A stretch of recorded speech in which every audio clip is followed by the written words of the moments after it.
औपचारिक रूप से मुझे आज ये सौभाग्य मिला है कि एक बहुत अच्छे कार्यक्रम जिसका टाइटल डॉक्टर पीसी तिवारी अभी हम सबको ब्रीफ कर चुके हैं, कोरोना महामारी से जीत में संजीवनी, उचित उपचार, मानसिक स्वास्थ्य, योग प्राणायाम और ध्यान के द्वारा आनंद की अनुभूति। ये इतनी रेलेवेंट थीम है वर्किंग प्रोफेशनल्स के लिए, स्टूडेंट कम्युनिटी के लिए, सोसाइटी एट लार्ज के लिए, बिजनेस प्रोफेशनल्स के लिए, सर्विस प्रोफेशनल्स के लिए। जब सारा देश और सारा विश्व एक अभूतपूर्व संकट से गुजर रहा है, जब पहली वेव कोविड की आई और गई तो बड़ा जल्दी हमने इस चीज को एक्सेप्ट करा कि हमने कोविड को हरा लिया है। कोविड की सेकंड वेव आई, it was far more stronger than the first wave.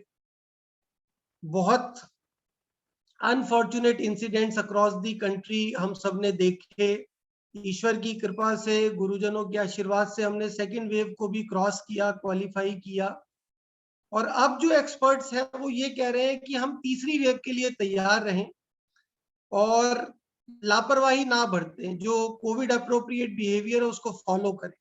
तो ये जो पिछले 15-16 महीने का फेज रहा है, इससे जो मेंटल सेटबैक, फिजिकल सेटबैक हमको लगा है, हमारे जीने के तरीके में, हमारे पढ़ने के तरीके में, हमारे पढ़ाने के तरीके में जितने तरीके के सेटबैक्स आए हैं, उन सारे सेटबैक्स को एड्रेस करने के लिए ये जो कार्यक्रम कंसीव करा गया है, जिसके लिए मैं आभार व्यक्त करता हूं शिक्षा संस्कृति उत्थान न्यास हरियाणा का, प्रोफेसर डॉक्टर पीसी तिवारी का, कि इनका सहयोग, इनका मार्गदर्शन हमें मिलता है, नियमित रूप से मिलता है और समय समय पर हम इतने अप्रोप्रिएट प्रोग्राम को कंसीव भी कर पाते हैं और अपने स्टूडेंट्स तक और जो भी लोग शिक्षा संस्कृति उत्थान न्यास और टेरी संस्थान से जुड़े हुए हैं या जो कुरुक्षेत्र के निवासी हैं, उन सब तक हम जो अप्रोप्रिएट मैसेजेस हैं, अप्रोप्रिएट ट्रेनिंग है, अप्रोप्रिएट सॉल्यूशंस है, वो पहुंचा पाते हैं। तो इस कार्यक्रम की शुरुआत में मैं ये बताना चाहता हूं कि जो minute to minute programme circulate हुआ था, उसमें ये दायित्व टेरी की प्रोफेसर पारुल चुटानी का था, बट लास्ट मोमेंट पे कुछ अति आवश्यक कार्य आ जाने की वजह से उस कार्यक्रम का संचालन नहीं कर पा रही हैं। तो मुझे लगा कि जब इतने अप्रोप्रिएट डिग्निटरीज इस कार्यक्रम में हमारे साथ जुड़ रहे हैं, तो rather than I opted for any kind of delegation, I requested professor PC Tiwari की इस कार्यक्रम का संचालन करने का सौभाग्य आप मुझे दे दीजिए। मेरे को खुशी होगी, मैं I feel honoured and humbled अगर मैं इस कार्यक्रम को कन्वीन कर पाऊं। तो मैं हार्दिक आभार व्यक्त करता हूं प्रोफेसर पीसी तिवारी का, जो इस कार्यक्रम को ऑर्गेनाइज करने में एक गाइड की, एक मेंटोर की भूमिका में हम सबके साथ है। मैं संयोजक उत्तरी क्षेत्र शिक्षा संस्कृति उत्थान न्यास परम आदरणीय परम श्रद्धेय श्री जगराम जी को हार्दिक अभिनंदन करता हूं, प्रणाम करता हूं अपनी ओर से, टेरी की ओर से। कुरुक्षेत्र विश्वविद्यालय के कुल सचिव प्रोफेसर संजीव शर्मा जी को मैं नमन करता हूं, अभिनंदन करता हूं कि कुरुक्षेत्र यूनिवर्सिटी का मार्गदर्शन, कुरुक्षेत्र यूनिवर्सिटी की एक्कोलेट्स, लिगासी हमें मिलती है और टेरी उसी छत्र छाया में फल फूल रहा है। डॉक्टर सुमित जो एनआईटी कुरुक्षेत्र के हेल्थ सेक्टर में प्रैक्टिशियन है, मैं नमन करता हूं। डॉक्टर रजनी बाली जो योग आचार्य है department of physical education Kurukshetra university Kurukshetra में, मैम आपका हार्दिक स्वागत, अभिनंदन। मेरी बड़ी बहन इंजीनियर लवलीना जी, हार्टफुलनेस के कार्यक्रम टेरी में मुझे आयोजित करने का सौभाग्य मिला है, मैं आपका अभिनंदन करता हूं, प्रणाम करता हूं। मैं स्क्रीन पर वीडियो ऑन था तो देख पा रहा था डॉक्टर हितेंद्र त्यागी जी, मेरे मार्गदर्शक की भूमिका में मैं समय समय पर डॉक्टर साहब को बॉदर करता हूं, तंग करता हूं और सर का हमेशा बड़ा एक छोटे भाई वाला प्यार मेरे को मिलता है। तो सर आपका स्वागत, अभिनंदन। डॉक्टर पवन शर्मा जी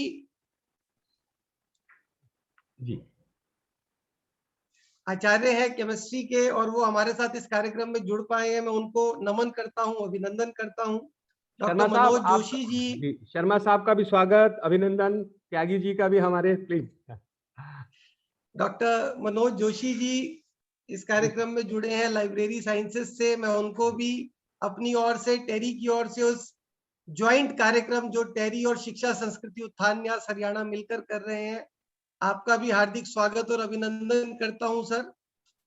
टेरी के सभी अध्यापक, सभी प्यारे बच्चे जो इस कार्यक्रम में बड़े सीखने की इच्छा से, समझने की इच्छा से, ये जो मेंटल ट्रॉमा हम सबको चल रहा है, I am thankful to doctor PC Tiwari जिन्होंने सभी एक्सपर्ट्स को एक धागे में पिरोकर हमारे बच्चों को, हमारे टीचर्स के लिए लाए हैं। तो मैं सबका स्वागत करता हूं और कार्यक्रम को जो शुरू करने का हमारी जो परंपरा है, उसमें मैं टेरी की बच्ची साक्षी अबरोल को ये निवेदन करता हूं कि बच्चे माँ सरस्वती को आप याद करें, माँ सरस्वती का आवाहन करें ताकि हम इस कार्यक्रम को सुचारू रूप से प्रारंभ कर सकें। साक्षी, over to you, beta. Yes, sir. Good morning to all of you.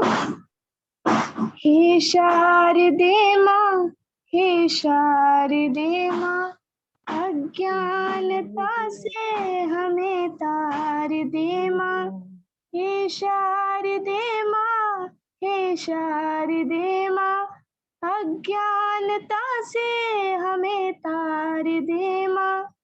तू स्वर की देवी, ये संगीत तुझसे, हर शब्द तेरा है, हर गीत तुझसे। तू स्वर की देवी, ये संगीत तुझसे, हर शब्द तेरा है, हर गीत तुझसे। हम हैं अकेले, हम हैं अधूरे, तेरी शरण में हमें प्यार दे माँ। हे शारदे माँ, हे शारदे माँ, अज्ञानता से हमें तार दे माँ। मुनियों ने समझी, मुनियों ने जानी, वेदों की भाषा, पुराणों की वाणी। मुनियों ने समझी, मुनियों ने जानी, वेदों की भाषा, पुराणों की वाणी। हम भी तो समझे, हम भी तो जाने, विद्या का हमको अधिकार दे माँ। हे शारदे माँ, हे शारदे माँ, अज्ञानता से हमें तार दे माँ। तू श्वेत वर्णी कमल पे विराजे, हाथों पे वीणा मुकुट सर पे साजे। तू श्वेत वर्णी कमल पे विराजे, हाथों पे वीणा मुकुट सर पे साजे। मन से हमारे मिटा कर अंधेरे, हमको उजालों का संसार दे माँ। हे शारदे माँ, हे शारदे माँ, अज्ञानता से हमें तार दे माँ। हे शारदे माँ, हे शारदे माँ। Thank you. साक्षी, आपका धन्यवाद। माँ सरस्वती के चरणों में वंदन करने के बाद माँ सरस्वती की अनुकंपा और आशीर्वाद लेकर हम इस कार्यक्रम को प्रारंभ करते हैं। कार्यक्रम के फॉर्मल इनिशिएशन में जो पहला व्यक्तित्व हम सबसे मुखातिब होगा वो किसी परिचय के मोहताज तो नहीं है, फिर भी मैं सूरज को दीपक दिखाने का प्रयास अपनी तरफ से करूंगा क्योंकि मॉडरेटर की कैपेसिटी में मेरी ड्यूटी है।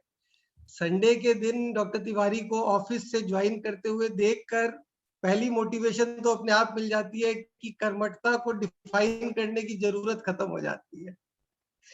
Doctor PC Tiwari mechanical engineering department के हेड ऑफ द डिपार्टमेंट है, विभाग अध्यक्ष है एनआईटी कुरुक्षेत्र में। NIT Kurukshetra is an institution of national importance, उसका परिचय किसी को नहीं चाहिए। साथ ही साथ डॉक्टर पीसी तिवारी जी के पास शिक्षा संस्कृति उत्थान न्यास के हरियाणा राज्य के प्रांत संयोजक की भी जिम्मेवारी है और उस जिम्मेवारी को हम प्रत्यक्षदर्शी हैं कि डॉक्टर तिवारी कितनी शिद्दत से, जब मुझे पहला कार्यक्रम ज्वाइन करने का सौभाग्य मिला था शिक्षा संस्कृति उत्थान न्यास के साथ और परम आदरणीय श्री जगराम जी का उद्बोधन सुनने का सौभाग्य मिला था, तो जो भावना है इस संस्था की कि हम बच्चों को एजुकेशन के साथ कल्चर से, संस्कार से, जमीन से जोड़ें, एक मॉडर्न अप्रोच के साथ जो धरातल से जो हमारा संपर्क छूटता जा रहा है उसको लाइवली कनेक्ट करें। तो उत्तर क्षेत्र संयोजक की कैपेसिटी में आदरणीय श्री जगराम जी और हरियाणा राज्य के प्रांत संयोजक के कैपेसिटी में डॉक्टर पीसी तिवारी, ये एक यूनिक सा कॉम्बिनेशन है जो इस कार्य को बड़ी सुदृढ़ता के साथ आगे बढ़ा रहा है। डॉक्टर पीसी तिवारी का 3 दशक से ज्यादा का शैक्षणिक और रिसर्च का शोध का अनुभव है। सर के मार्गदर्शन में 12 छात्र, 12 शोधार्थी अपनी पीएचडी की डिग्री अवार्ड कर चुके हैं और 5 शोधार्थी अभी पीएचडी परसू कर रहे हैं। मैं रिपीट करता हूं, डॉक्टर तिवारी किसी परिचय के मोहताज नहीं है। सर को बहुत राष्ट्रीय और अंतर्राष्ट्रीय स्तर पर पुरस्कार मिल चुके हैं, सम्मानित किया जा चुका है। वीडी गुड एसोसिएशन बेंगलोर ने सर को इंटरनेशनल साइंटिस्ट के तौर पर नवाजा, लाइफ टाइम अचीवमेंट अवार्ड दिया। सर के सैकड़ों पब्लिकेशंस हैं इंटरनेशनल कॉन्फ्रेंसेस और इंडेक्स जर्नल्स में। इसके अलावा सर को इंस्टीट्यूशन ऑफ इंजीनियर्स ने एमिनेंट इंजीनियरिंग पर्सनालिटी के अवार्ड से भी नवाजा है। तो ये सारा कुछ सर के व्यक्तित्व से जुड़ा हुआ है। मैं सर से ये निवेदन करूंगा डॉक्टर पीसी तिवारी जी से कि वो कार्यक्रम में स्वागत और कार्यक्रम की प्रस्तावना एवं परिचय के बारे में सभी उपस्थित गणों को विस्तार से बताएं। Doctor PC Tiwari. बहुत बहुत धन्यवाद प्रोफेसर गुलाटी जी, मुझे स्वागत कार्यक्रम प्रस्तावना एवं परिचय हेतु आमंत्रित करने के लिए। शिक्षा संस्कृति उत्थान न्यास हरियाणा SSUN और टेरी इंस्टीट्यूट कुरुक्षेत्र द्वारा संयुक्त रूप से आयोजित इस 1 दिवसीय राज्य स्तरीय वेबिनार कम पैनल डिस्कशन में उपस्थित आप सभी शिक्षाविद, चिकित्सक, योगाचार्य, प्रेरक, मनोवैज्ञानिक एवं श्रोतागणों का इस ऑनलाइन कार्यक्रम से जुड़ने के लिए बहुत बहुत स्वागत, हार्दिक अभिनंदन। इसी बीच हमारे अग्रज, हमारे बड़े भाई श्री जगराम जी, जो कि हमारे शिक्षा संस्कृति उत्थान न्यास उत्तर क्षेत्र के हम संयोजक हैं, हमारे मार्गदर्शक हैं, वो भी हमारे साथ जुड़ चुके हैं कार्यक्रम में। मैं उनका दिल की गहराइयों से स्वागत करता हूं, हार्दिक आभार व्यक्त करता हूं। आज के इस वेबिनार के अध्यक्ष श्री जगराम जी,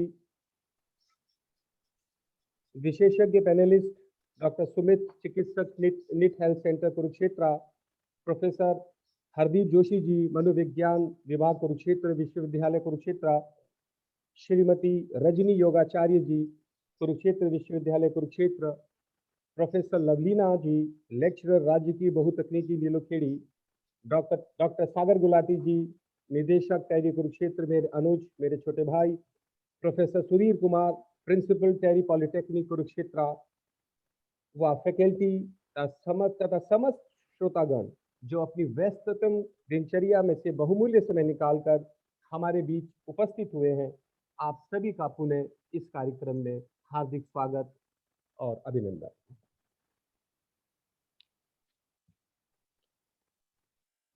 आप इस प्रोग्राम की, इस कार्यक्रम की प्रस्तावना, इसकी भूमिका, आज वर्तमान समय में भारत कोरोना महामारी की दूसरी लहर से उभरने का सफलतापूर्वक प्रयास कर रहा है और साथ ही उत्पन्न मौजूदा वित्तीय संकट पर काबू पाने के लिए नीतिगत और ठोस फैसलों के साथ आगे बढ़ते हुए एक मजबूत और जिम्मेदार राष्ट्र के रूप में उभरा है। वैक्सीनेशन कार्यक्रम को गति प्रदान करने हेतु अति महत्वपूर्ण निर्णय लेते हुए भारत सरकार ने अपने स्वदेशी वैक्सीन कोविशील्ड और कोवैक्सीन के अलावा कुछ विदेशी वैक्सीनों को भी विशेष अनुमति प्रदान की है।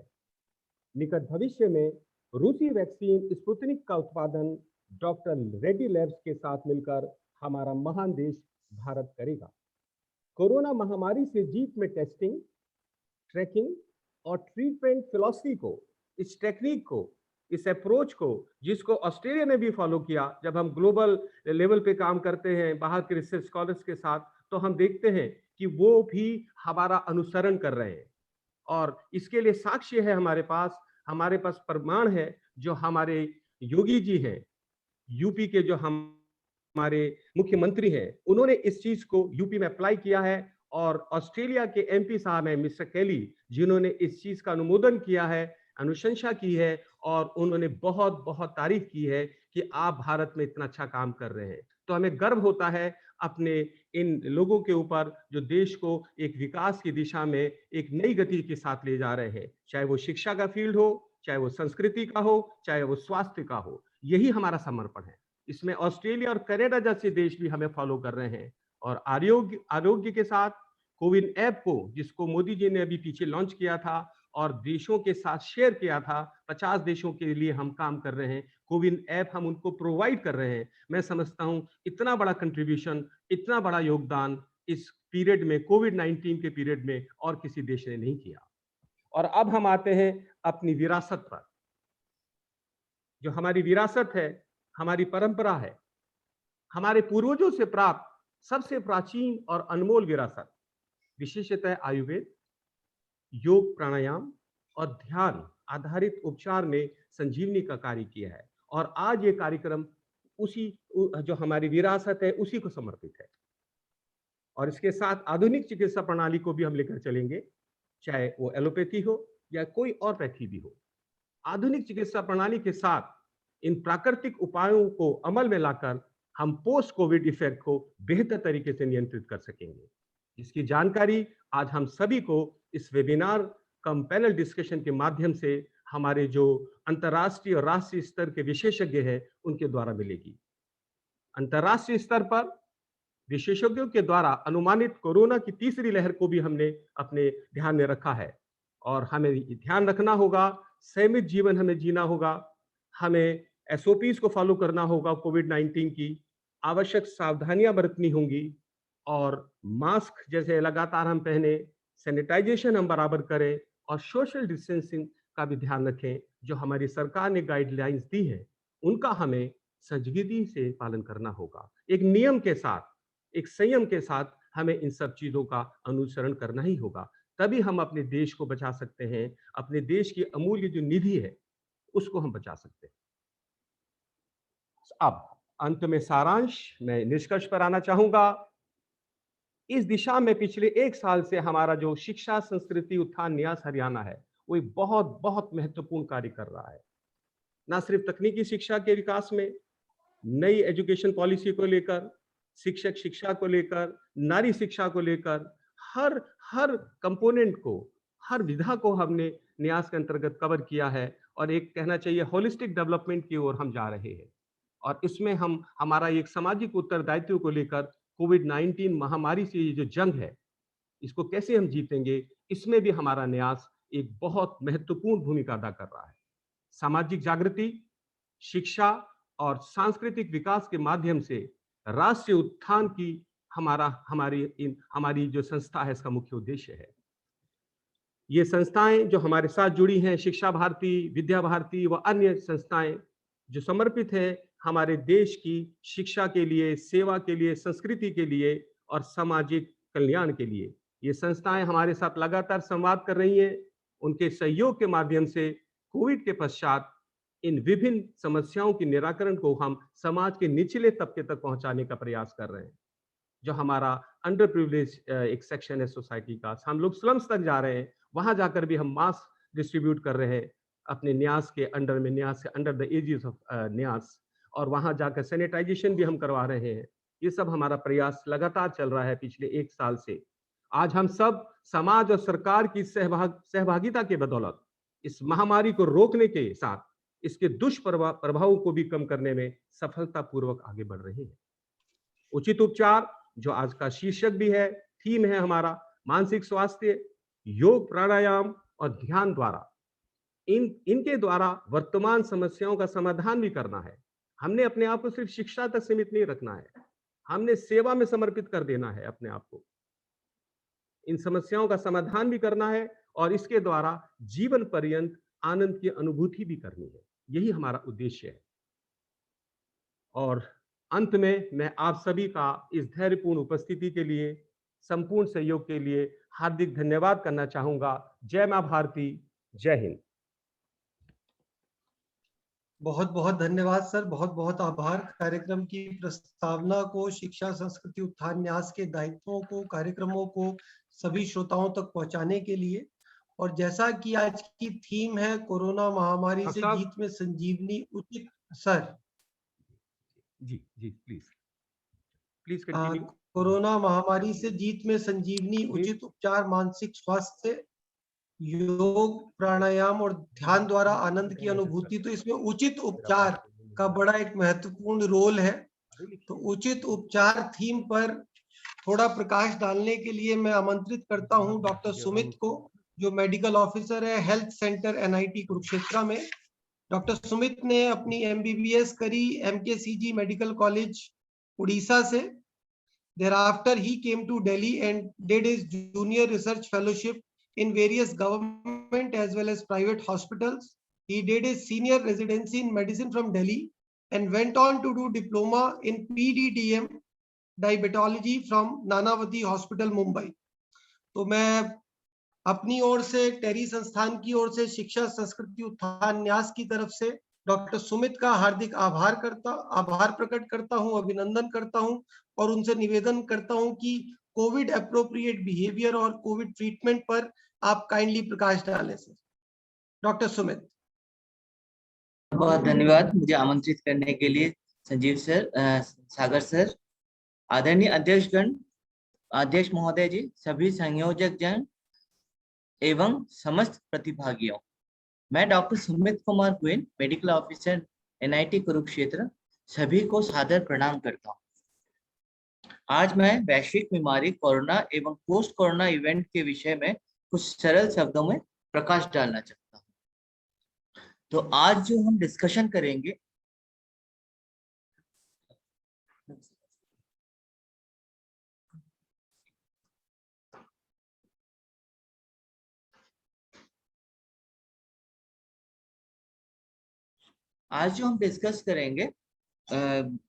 उसमें कुछ टॉपिक्स पे डिस्कस करेंगे। जैसे हम जानेंगे कोविड क्या है और पोस्ट कोविड क्या है, इसमें जो दिन कैलकुलेट किए जाते हैं वो कैलकुलेशन कैसे किए जाते हैं, सिम्टम्स क्या क्या आते हैं, इन दिनों में कौन कौन सा दिन इम्पोर्टेंट होते हैं, जिस दिन में जिनको हमें खास करके ध्यान रखना पड़ेगा जब कॉम्प्लिकेशन होने के चांसेस रहती है। फिर हमारे जो प्रॉपर गवर्नमेंट के जो गाइडलाइंस हैं वो क्या है, कैसे हम होम आइसोलेशन किनको करेंगे, कैसे करेंगे, क्या क्या इक्विपमेंट चाहिए होगा, और उसके बाद हम जानेंगे ट्रीटमेंट के अंदर हमारे जो टेस्ट आती हैं वो भी होता है, इन्वेस्टिगेशन हम क्या क्या करेंगे और ट्रीटमेंट कैसे करेंगे। फिर कोरोना होने के पश्चात ट्रीटमेंट डिस्चार्ज कब किया जाएगा, और पोस्ट कोरोना की ट्रीटमेंट कॉम्प्लिकेशंस क्या है, कोरोना के बाद भी कोरोना खत्म नहीं होता है, तो पोस्ट कोरोना क्या है, लॉन्ग कोरोना क्या है, और उसमें डाइट क्या लिया जाए, कोरोना में और पोस्ट कोरोना में डाइट क्या लिया, कैसे किया जाए। तो आज का हमारा टॉपिक है understanding covid and post covid complications. देखिए ये जो वायरस है ये तो एक नॉन लिविंग वायरस है, ये एक RNA वायरस है, नॉन लिविंग मटेरियल है, जैसे पेन, पेंसिल, कागज, टेबल चेयर जो होती है वो बॉडी के बाहर ये रेप्लिकेट नहीं करता है। जब ये बॉडी के अंदर आता है तभी ये खतरनाक हो जाता है, तभी ये अपने रंग रूप दिखाता है और हमारे बॉडी में क्षति पहुंचाता है। ये वायरस हर जगह से तो घुसता नहीं है, तो ये हमारे स्पेसिफिक हाथ पैर से घुसेगा नहीं, ये हमारे घुसेगा स्पेसिफिक म्यूकोजा से। कहाँ है ये म्यूकोजा? हमारे नाक में है, कान में है और गले में है, मुंह के अंदर है। तो ये जो वायरस होती है ये वायरस ऐसे घुस नहीं सकता, इसके लिए एक रिसेप्टर्स चाहिए होते हैं। जैसे हमारी माचिस की तीली होती है,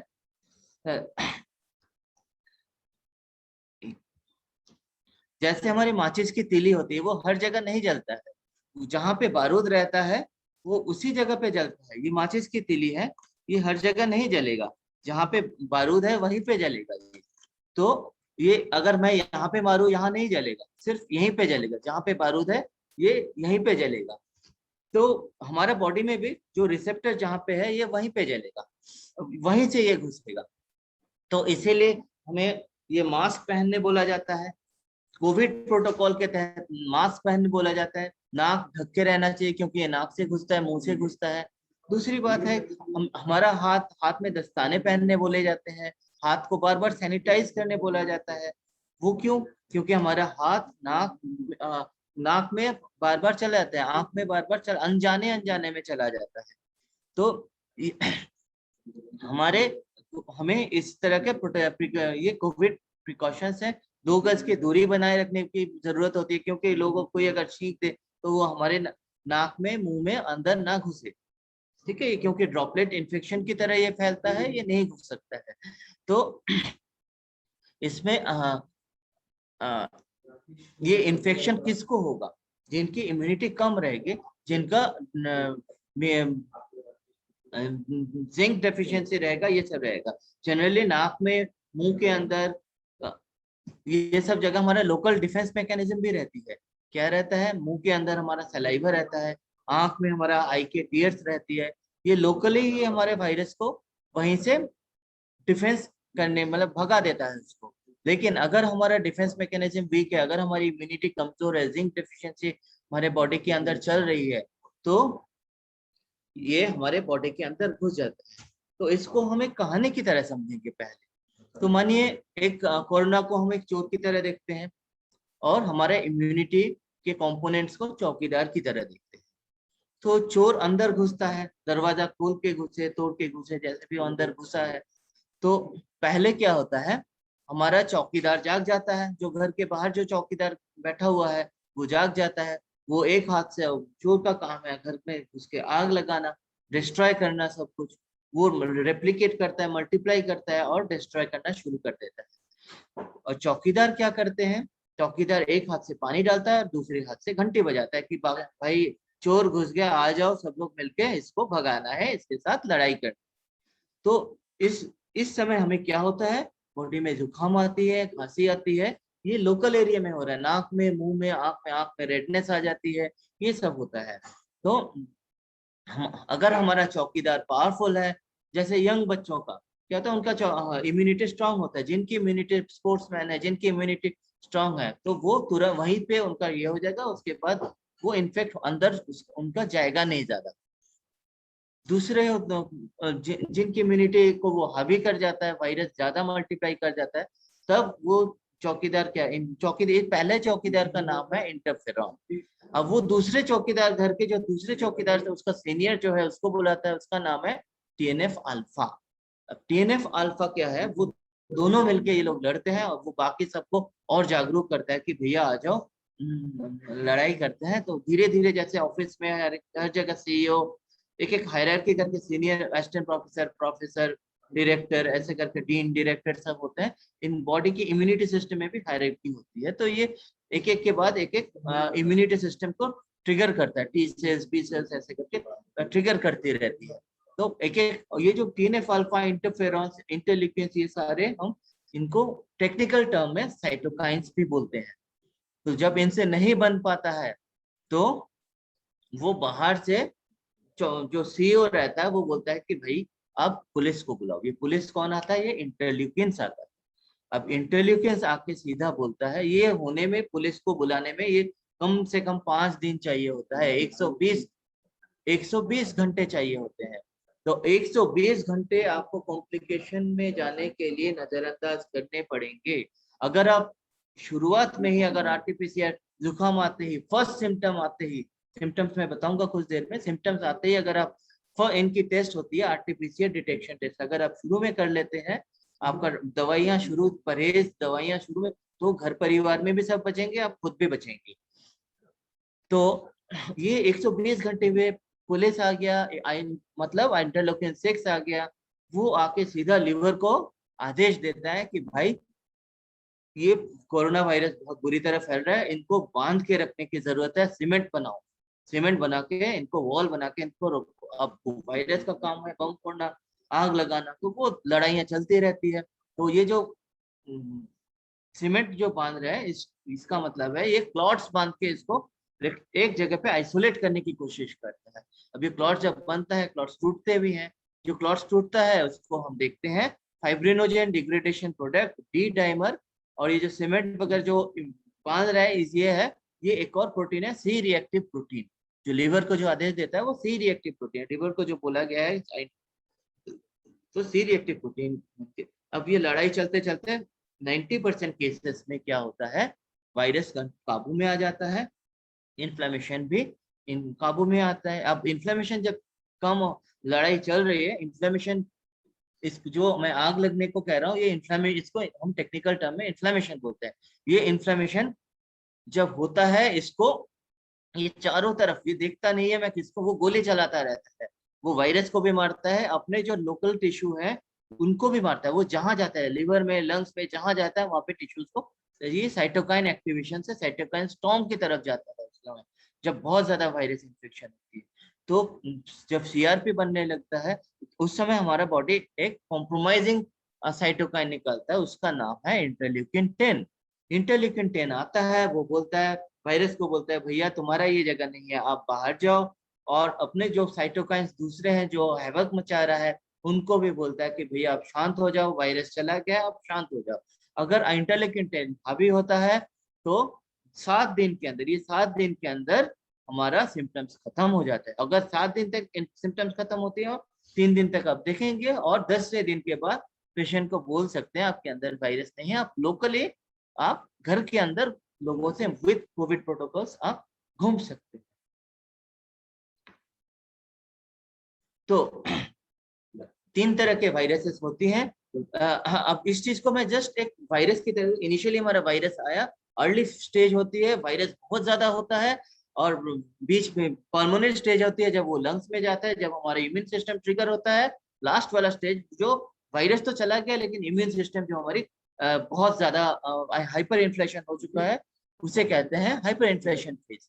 ठीक है, अब प्री सिम्टोमेटिक, अब दिन कैसे कैलकुलेट करें। सपोज कीजिए 3 तरह के होते हैं, pre symptomatic, asymptomatic and symptomatic cases.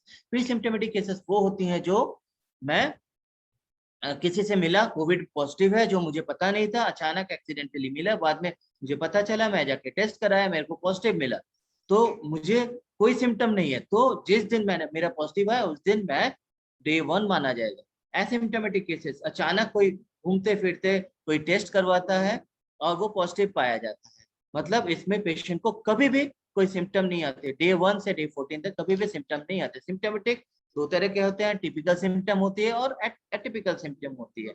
अब देखिए टिपिकल सिम्टम्स कैसे हैं कि अगर वायरस नाक से मुंह से घुसता है, अगर मुंह से घुसा तो गले में खिचखिचाहट आएगी, सोर थ्रोट होगा, अगर नाक में जाएगा तो छींके आएंगी, नाक से ऊपर जाएगा तो हमारा ऑल्फैक्टरी सेंस है तो हमारा स्मेल चला जाएगा, अगर वो लंग्स के थ्रू नीचे चला गया तो सांस फूलने की दिक्कत आ सकती है, अगर वो पेट में चला गया तो डायरिया होगा, और पूरा ब्लड में चला गया तो हमें वीकनेस आएंगी। अब ये जैसे मैंने पहले बोला 120 घंटे हम इग्नोर ना करें, जब ये शुरुआत में है तभी हम आरटी-पीसीआर कराएं और हमें लंग्स तक पहुंचने नहीं देना, क्योंकि लंग्स तक पहुंचने के बाद ये चीज डेंजरस होने लगते हैं, क्योंकि लंग्स में अगर इन्फ्लेमेशन हो गया, लंग्स में अगर निमोनिया हो गया, निमोनिया मतलब पानी जमना, लड़ाई होगी तो पानी होता है, जमने लगता है, वहां पे सुपरएडेड इन्फेक्शन होती है, तो उस वो नहीं अगर उसके साइंस, अगर आपका फीवर 101 से ऊपर जा रहा है, सडन राइज इन सीआरपी हो रही है, सीवियर कंटिन्यूस कफ होती जा रही है, मतलब आपका निमोनिया के साइंस आ रही हैं, तब आपको एंटी इंफ्लेमेटरी स्टेरॉइड्स एंड आपको ब्लड थिनर्स भी लेने शुरू करना पड़ सकता है, तब आपको डॉक्टर के पास जरूर दिखाना है। तो एटिपिकल सिम्टम्स क्या है, आंख में जलन आना, नाक बंद होना, रेडनेस ऑफ आईज होती है, कान बंद होना, ये सब एटिपिकल साइंस है जिनको हम जनरली नजरअंदाज कर जाते हैं। तो anything atypical from normal behaviour, differential diagnosis of Covid should be considered. अब देखिए कोविड के जो साइंस एंड सिम्टम्स है उसके आधार पर हम 4 तरह से इनको दिखाया जा सकता है, समझा जा सकता है, एक एसिम्प्टोमेटिक, एक माइल्ड सिम्प्टोमेटिक, एक मॉडरेटली सिम्प्टोमेटिक और सीवियरली सिम्प्टोमेटिक। तो आज मैं घर पे चिकित्सा करने के लिए डिस्कस करेंगे। तो आज मैं जो हॉस्पिटलाइजेशन है उसके बारे में ज्यादा डिस्कस नहीं करूंगा। जो एसिम्टोमेटिक और माइल्ड सिम्टोमेटिक केसेस हैं जिनको आप घर पे रख सकते हैं उन्हीं के विषय में डिस्कस करूंगा। तो एसिम्टोमेटिक में तो कुछ केस नहीं है, वो कुछ भी सिम्टम्स नहीं आएंगे, उनको तो पता ही नहीं है, उनका नॉर्मल रेस्पिरेशन रेट जो 12 to 16 होती है वो है, नॉर्मल सैचुरेशन होती है जो 95% होती है वो रहता है। जो माइल्ड सिम्टोमेटिक केसेस होते हैं उसमें फीवर, कफ, सोर थ्रोट, बॉडी एक, जो पहले डिस्कस किया डायरिया, वो सब होती है। भूख कम लगती है, पेट में जाने से भूख कम लगती है, नौसिया, उल्टी जैसा लगने लगता है, स्मेल चला जाता है, सांस फूलती है। रेस्पिरेटरी रेट इसमें मेजर कैसे करेंगे? आप पेशेंट के पेट के ऊपर हाथ रखेंगे, पेशेंट को लिटा देंगे, आपका हाथ 1 मिनट में जितने बार ऊपर उठेगा रेस्पिरेटरी रेट उतना होता है। तो माइल्ड केसेस में respiratory rate and saturation should be less than 94। तो अब देखो हम जान लिए कि पेशेंट कौन है, कैसे है, कब टेस्ट किया। तो पेशेंट हमें मिला, हमें सपोज एसिम्टोमेटिक या माइल्ड सिम्टोमेटिक पेशेंट आया हमारे पास। अब इनको हॉस्पिटल में तो भर्ती नहीं करेंगे, देखना है अब इनको होम क्वारंटाइन कैसे करें। होम क्वारंटाइन एक काम है, मतलब पेशेंट को एक घर पे बांध के रखना, बांध के मतलब टाई करके नहीं, एक घर पे रखना, उनको किसी और से मिलने ना दिया जाए। अब होम क्वारंटाइन रखने के लिए उनके पास एक स्वस्थ व्यक्ति होना चाहिए जो कि मेडिकली फिट हो, एंड एक आइसोलेटेड घर होना चाहिए, सेपरेट घर होना चाहिए परिवार में, सेपरेट बाथरूम होना चाहिए। अगर अब जो आइसोलेटेड व्यक्ति है, जो केयर गिवर है, उनको हम केयर गिवर बोल रहे हैं, जो केयर गिवर है वो घर से बाहर नहीं निकलेंगे अलोंग विद द पेशेंट। तो पेशेंट और केयर गिवर 24 घंटे एक mask, normal mask, 3 layered mask या N95 मास्क 24 घंटे पहन के रहेंगे। बट ये मास्क 24 घंटा नहीं पहनना है, ये मास्क आपको 6 घंटे में चेंज करना है। क्यों ना 6 घंटे? ये मास्क अगर आप कंटिन्यूस पहनेंगे तो इसके अंदर से आपके मॉइस्ट हो जाती है, इन्फेक्शन आने की चांसेस रहती है। तो मास्क आपको चेंज करना है, हैंड आपको रिपीटेडली सैनिटाइज करनी है, पेशेंट और केयर गिवर के बीच एटलीस्ट 2 गज की दूरी बनाए रखनी है, हाथ धोना है, दिन में 4 से 6 बार स्टीम लेना है, 4 से 6 बार गार्गलिंग करनी है, और बेसिक मेडिसिन दोनों को लेनी है, vitamin C, vitamin B complex and vitamin D. And बहुत पौष्टिक खाना खाना है, कोई मसालेदार खाना नहीं खाना है। डाइट के बारे में मैं डिटेल में बताऊंगा। आप कुछ एक मॉनिटरिंग उनका जरूर करना है। तो देखिए जैसे बीपी चेक करना है तो हर 6 घंटे में कुछ एक टेस्ट करनी है, ये चार्ट मैंने दिया हुआ है। बॉडी में अगर दर्द है तो बॉडी वो नोट करना है, बॉडी दर्द अगर एक्सट्रीम शुरू हो रही है, मतलब इन्फ्लेमेशन जो आग लगना है बहुत ज्यादा हो रहा है, सांस में अगर दिक्कत आ रही है,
डॉक्टर साहब आपका म्यूट प्रेस हो गया, kindly unmute yourself. Doctor Sumit, you are requested to unmute yourself please. Okay thank you. Okay yeah. तो हमने देखा कि घर के अंदर मॉनिटरिंग कैसे किया जाए। अगर वक्त मिलेगा तो मैं आप लोगों से हाथ धोने के टेक्निक्स एंड मास्क पहनने का टेक्निक बताऊंगा। तो घर के अंदर डिस्पोजेबल सामान जो भी आ रहा है, हाथ धोएंगे बाहर, पेशेंट का बर्तन बाहर धोया, सबके साथ नहीं धोया जाएगा, सेपरेटली धोया जाएगा, उनका बाथरूम अलग रहेगा। कंटिन्यूअसली ये 10 से 15 दिन तक आपको ऐसा अलग से रहना है। घर पे अगर कोई बड़े बुजुर्ग हैं, घर पे कोई कैंसर पेशेंट हैं, घर पे कोई क्रॉनिक डिजीज वाले पेशेंट है वो उनसे 14 दिन तक नहीं मिलेंगे। तो अब आते हैं हम ट्रीटमेंट के ऊपर। तो जब घर पे रहेंगे माइल्ड सिम्टम एसिम्प्टोमेटिक केसेस तो वही विटामिन लेंगे, vitamin C, vitamin B complex, zinc tablets और विटामिन डी लेंगे, गार्गलिंग करेंगे, काढ़ा पियेंगे और स्टीम लेते रहेंगे। माइल्ड सिम्टोमेटिक केसेस क्या करेंगे, इनके साथ फीवर आएगा तो पैरासीटामोल लेंगे, खांसी आएगा तो कफ सिरप लेंगे, और थोड़ा बहुत अगर सांस फूलने की दिक्कत आती है 95 के नीचे अगर फिर भी उनको घबराहट हो तो आप बुटेसोनाइड का इनहेलेशन ले सकते हैं। एज सच कोई ये लेने की जरूरत। हाँ, हम इसके अंदर हम क्या करेंगे, जब हमारा पेशेंट अंदर है, ये जो चार्ट बना के हम जो डिस्ट्रिक्ट हॉस्पिटल अथॉरिटी है उनको हम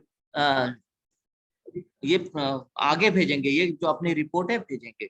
अब जब ये इनिशियली 5 दिन तक पेशेंट में तो कोई सिम्टम आ नहीं रहा है, अब हम लंग की कंडीशन कैसे जांचें? यंग लोगों को खास करके उनको कोई भी सांस की दिक्कत नहीं आती, इवन 85-86 सैचुरेशन चले जाने से भी कई बार देखा गया है कि उनको सांस की दिक्कत नहीं आई है। तो उसमें हमें क्या करना होता है, 6 मिनट वॉक टेस्ट लेना होता है। ये क्या है, आप हाथ में ये पल्स ऑक्सीमीटर उंगली में मिडिल फिंगर या रिंग फिंगर में लगा के रखेंगे, पेशेंट का पहले एक बार सैचुरेशन देख लेंगे, उसके बाद पश्चात आप उनको बोलेंगे कि 6 मिनट तक कंटिन्यूअस वॉक करें। अगर आपका सैचुरेशन नीचे या आपका सैचुरेशन 3-5% से ज्यादा गिरता है तो आपका 6 मिनट वॉक टेस्ट पॉजिटिव आता है। अगर 6 मिनट वॉक टेस्ट पॉजिटिव आ रहा है then you are 6 minute walk test positive आ रहा है तो आप इसे माइल्ड रहे हैं। हाँ, तो आप माइल्ड से मॉडरेट केस में जा रहे हैं, वो बहुत इंपॉर्टेंट साइन होता है आपको हॉस्पिटल में आगे जाने के लिए। तो हमारा अब देखना है हमारा डेंजर साइंस क्या है। डेंजर साइन है difficulty in breathing, danger sign है डिफिकल्टी इन ब्रीदिंग, सांस में दिक्कत होना, ऑक्सीजन सैचुरेशन 94 से नीचे आना, मेंटल कंफ्यूजन होना, छाती में दर्द आना, ये सब हमारे अगर ये सब आ रही है और 6 मिनट वॉक टेस्ट हम लेते हैं, अगर ये पॉजिटिव है तो हमारा ये हमें तुरंत हमें हॉस्पिटल में दाखिल हो जाना चाहिए। हाँ, अभी अगर पेशेंट जैसे मैंने कहा था 7 दिन के अंदर मोस्ट ऑफ द केसेस में सिम्टम्स खत्म हो जाते हैं। अगर 7 दिन तक सिम्टम खत्म हो जाता है, 3 दिन और वेट करेंगे, 10वें दिन के बाद पेशेंट होम घर के अंदर बाकी सब लोगों से मास्क पहन के कोविड प्रोटोकॉल फॉलो करके आप मिलजुल सकते हैं। लेकिन आप 14 दिन के बाद ही आप घर के बाहर निकलेंगे। ये अपने प्रोटेक्ट करने के लिए होता है। अब हम ट्रीटमेंट में आते हैं। ट्रीटमेंट का मेडिसिनल पार्ट मैंने बोल दिया, ट्रीटमेंट के अंदर आपका इन्वेस्टिगेशन भी आता है। तो इन्वेस्टिगेशन में हम क्या टेस्ट करेंगे, जैसे मैंने कहा था शुरुआत के स्लाइड में ही, जो हमारा जिस दिन हमारा सिम्टम आता है उसी दिन हमें आरटीपीसीआर करा लेना चाहिए और अपने आप को आइसोलेट कर लेना चाहिए। अब टेस्ट करवाने के 2-3 दिन बाद आ रहा है रिजल्ट आता है, लेकिन उस समय हमें कुछ नहीं करना है, कोविड प्रोटोकॉल पर आइसोलेटेड रहना है। जब 5वां दिन आता है उस समय हमें अपने आप को देखना है, अगर हमारी तबीयत ठीक रह रही है, अगर हमारा, तब हमें सीबीसी एक टेस्ट करवाना है, उसमें हमारे लिम्फोसाइट्स कम मिलेंगे। तब हमारे इन्फ्लेमेटरी जो साइंस है वो सारी टेस्ट करने, क्या है, प्रोथ्रोम्बिन है, इसको मैं डिटेल में, प्रोथ्रोम्बिन है, फेरिटिन है, डी डाइमर है, रिएक्टिव प्रोटीन है। अगर ये हमारा उस दिन 5वें दिन या 7वें दिन में ये हमें करना है। अब इसको हम 5वें दिन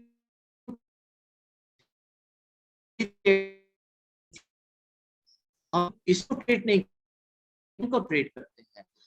जो खत्म तो ये इन्फ्लेमेटरी मार्कर्स भी हमारा, जैसे आग को अगर हम बुझा देंगे तो धुआं भी खत्म हो जाएगा। सिमिलरली ये 5 दिन के बाद ही टेस्ट करने हैं। तो ये क्या होता है, हमें डॉक्टर को जरूर बोलना है अगर हमारा ये बढ़ा हुआ मिले कि ये हमारी कोई और बीमारी तो नहीं है। डी डाइमर जो होती है मेजर सर्जरी में बढ़ता है, कार्सिनोमा में बढ़ता है, ओबेसिटी में बढ़ता है, स्मोकिंग में बढ़ता है।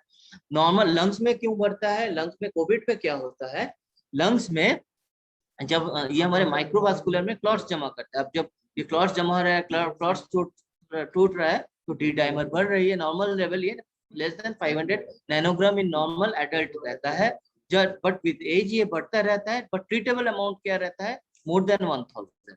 वैसे 60 साल की उम्र में 600 नॉर्मल रहता है, ट्रीटेबल रहता है 1200, 70 साल में ये 700 नॉर्मल रहता है, 1400 ट्रीटेबल। प्रेगनेंसी में ये बढ़ती रहती है।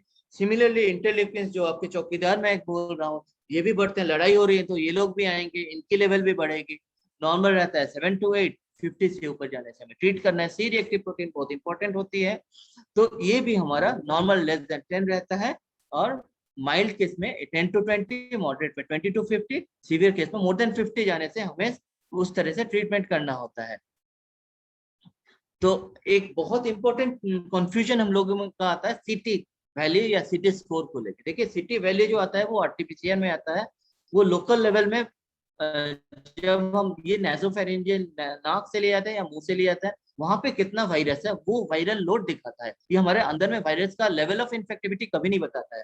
सीटी वैल्यूज अगर लेस देन 35 है तो ये पॉजिटिव होता है, सीटी वैल्यू अगर मोर देन 35 है तो ये पॉजिटिव नहीं माना जाता है। अब सिटी स्कोर क्या है? सिटी स्कोर हम HRCT स्कैन है। जनरली HRCT स्कैन हम कब करेंगे? HRCT स्कैन करेंगे जब 5 या 7 दिन बाद जब हमारा लंग्स पे दिक्कत आ रही है, तभी ना हमें लंग्स में। उससे पहले करेंगे तो लंग्स पे हमें कुछ दिखेगा नहीं, एक्सरे करने से भी कुछ नहीं दिखेगा। एक्सरे से ज्यादा इंपॉर्टेंट इन्वेस्टिगेशन होती है HRCT स्कैन। ये सिटी ये 25 मंजिला इमारत जैसा सोच लीजिए। लेस देन 7 फ्लोर अगर आपका इन्वॉल्व है तो आप माइल्ड केस में है। अगर 8 to 17 फ्लोर्स इन्वॉल्व हुए हैं आपके तो आप मॉडरेट केस में। अगर 18 मंजिला आपका डैमेज हो चुका है, मतलब ज्यादातर आपका लंग्स खराब हो चुका है, तो आप सीवियर केस में है, तो उस समय उस हिसाब से स्टेरॉइड्स एंटीकोगुलेंट से ट्रीटमेंट किए जाएंगे। तो इसमें स्टेरॉइड्स एंड एंटीकोगुलेंट्स हमारा 5 से 7 दिन के बाद जनरली सिम्टोमेटिक केसेस में या मॉडरेट टू सीवियर केसेस में स्टार्ट किए जाते हैं। तो अब हमने ट्रीटमेंट देख लिया, तो जनरली 10 दिन के बाद अगर अब वो पेशेंट ठीक हो गया तो अब हम धीरे धीरे पेशेंट ट्रीट होकर घर चला गया और घर पे ठीक हो गया, सब लोगों से मिले। लेकिन अभी बहुत हद तक देखा गया है कोरोना ठीक होने के बाद भी 2-3 महीने तक पेशेंट को परेशान रहता है। अगर 3 महीने तक ये परेशानी रहती है तो उसे हम पोस्ट कोविड कहते हैं। अगर 3 महीने से ज्यादा रहता है वो हम लॉन्ग कोविड कहते हैं, जो 1 साल तक रह सकता है। तो पोस्ट कोविड जो होता है, पोस्ट कोविड में हमारा मेनली आता है फिटीग आता है। फिटीग क्यों ना, हमारे जो पूरी बॉडी में इन्फ्लेमेशन हुआ है, सारी बॉडी ऑर्गन्स हमारे रिबिल्ड नहीं हो पाए, तो टोटल रेस्ट लेने की जरूरत है। बहुत अच्छा खाना पीना खाने की जरूरत है, fruit and vegetables, fruits vegetables खाने की जरूरत है। नाक में चला गया टेस्ट, स्मेल चला गया तो क्या करेंगे? बहुत ये 1 से 3 महीने तक ये भी रह जा सकती है। तो आप बहुत रोज का, जैस्मिन का, यूकलिप्टस ऑयल का स्मेल लेके अपने नाक को ट्रेनिंग देंगे, स्मेल करने की कोशिश करेंगे, तो वो धीरे धीरे वो ठीक हो जाएगा। आपका थोड़ा फीवरिश फील होता है, ये जो हमारा क्या वायरस क्या करता है, जब ब्रेन में जाता है ये हमारा बॉडी का थर्मोस्टेट को 1 डिग्री बढ़ा देता है। हाँ, तो 1 डिग्री ये बढ़ा देता है। तो ये ठीक होने में आप 1 महीना लग जाता है। क्या करेंगे? आपको पानी पीना है खूब ज्यादा रेस्ट लेना है, कोकोनट वाटर लेना है, तो ये ठीक हो सकता है। अगर आपका फीवर 101 से ज्यादा जा रहा है तो आप डॉक्टर को कंसल्ट करेंगे। हमारा देखिए फीवर तभी बोला जाता है अगर वो 100 सिग्निफिकेंट होता है, अगर टेम्परेचर 101 से ज्यादा है।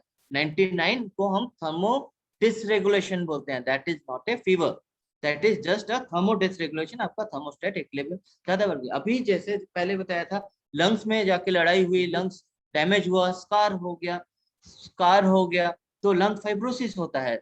सिमिलरली हार्ट में चला गया तो हार्ट भी डैमेज होता है, उसको मायोकार्डाइटिस होता है। इनमें क्या हो सकता है? लॉन्ग टर्म तक हमें ऑक्सीजन पे रहना पड़ सकता है। और एक बहुत इंपॉर्टेंट चीज है जो lack of concentration, depression, anxiety होती है, इसके लिए हमें प्राणायाम करना चाहिए, एक्सरसाइज करना चाहिए, मेडिटेशन करना चाहिए और साइकोलॉजिस्ट का कंसल्टेशन भी लेना चाहिए। ब्रेन फॉग एक इम्पोर्टेंट चीज है जो बहुत ही कॉमन है। इंसान की सोचने की स्थिति कम हो जाती है, कंफ्यूजन होती है, कॉन्फाबुलेशन बोलते हैं हम टेक्निकल टर्म में, कॉन्फाबुलेशन होती है, तो डिसीजन लेने की क्षमता खत्म हो जाती है। हमें इंपॉर्टेंट पोस्ट कोविड में क्या रखने की जरूरत है?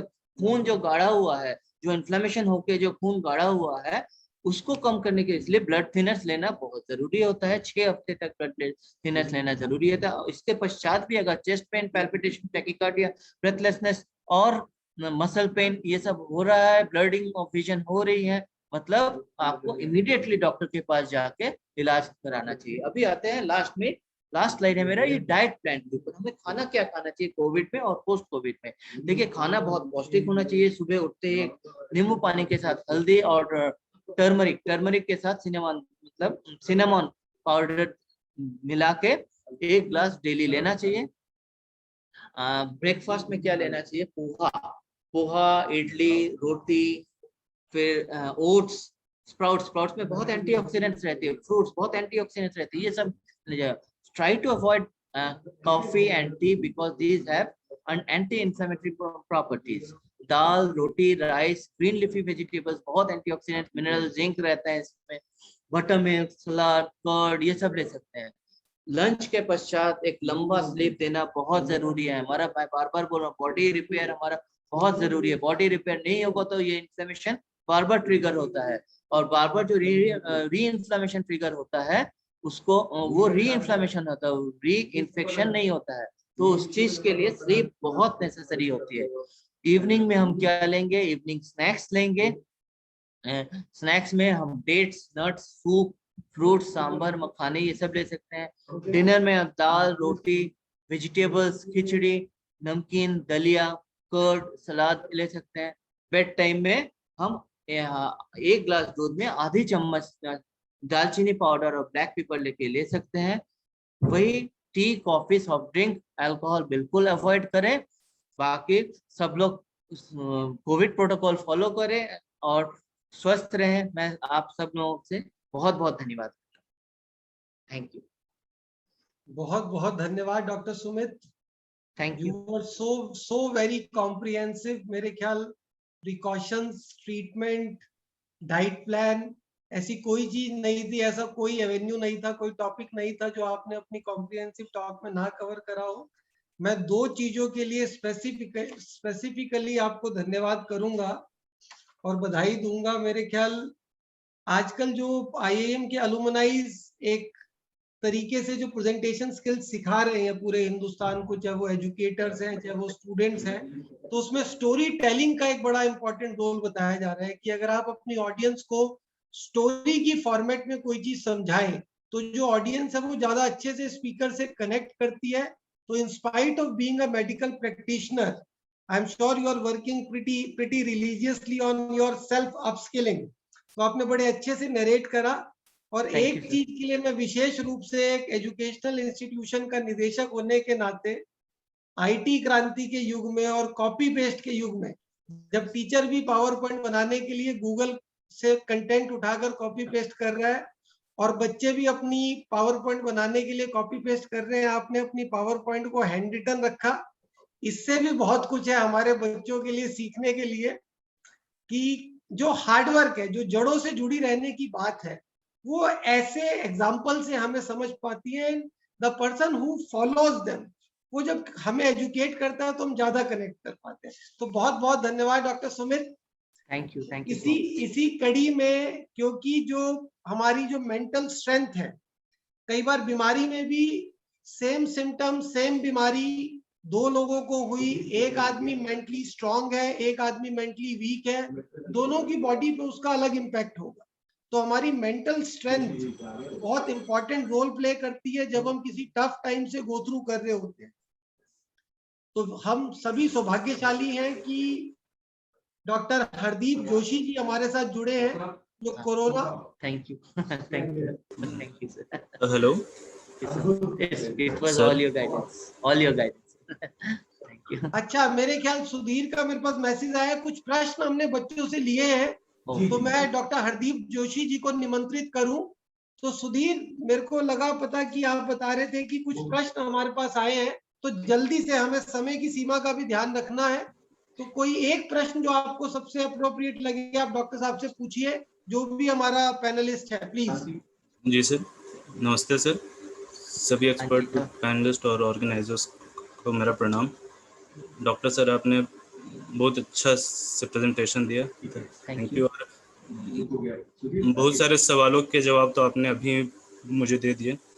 एक सवाल मेरा था, सेकेंड वेव में काफ़ी लोगों ने जो मेडिकेशन थे जैसे रेमडेसिविर जो कि और स्टेरॉइड जो कि हॉस्पिटल्स में लेनी चाहिए थी, वो उन्होंने घर पे लेने की कोशिश की, जिससे केसेस गड़बड़ाए, थोड़ी दिक्कत हुई। तो सर मैं ये जानना चाहता था इस पर आपका टेक क्या है कि ये मेडिसिन हमें किस तरह से लेनी चाहिए, हॉस्पिटल्स में जाके लेनी चाहिए या फिर इसे ठीक है घर पे लेना? डॉक्टर साहब कृपया संक्षेप में जवाब दीजिए। जी डॉक्टर साहब, डॉक्टर सुमित।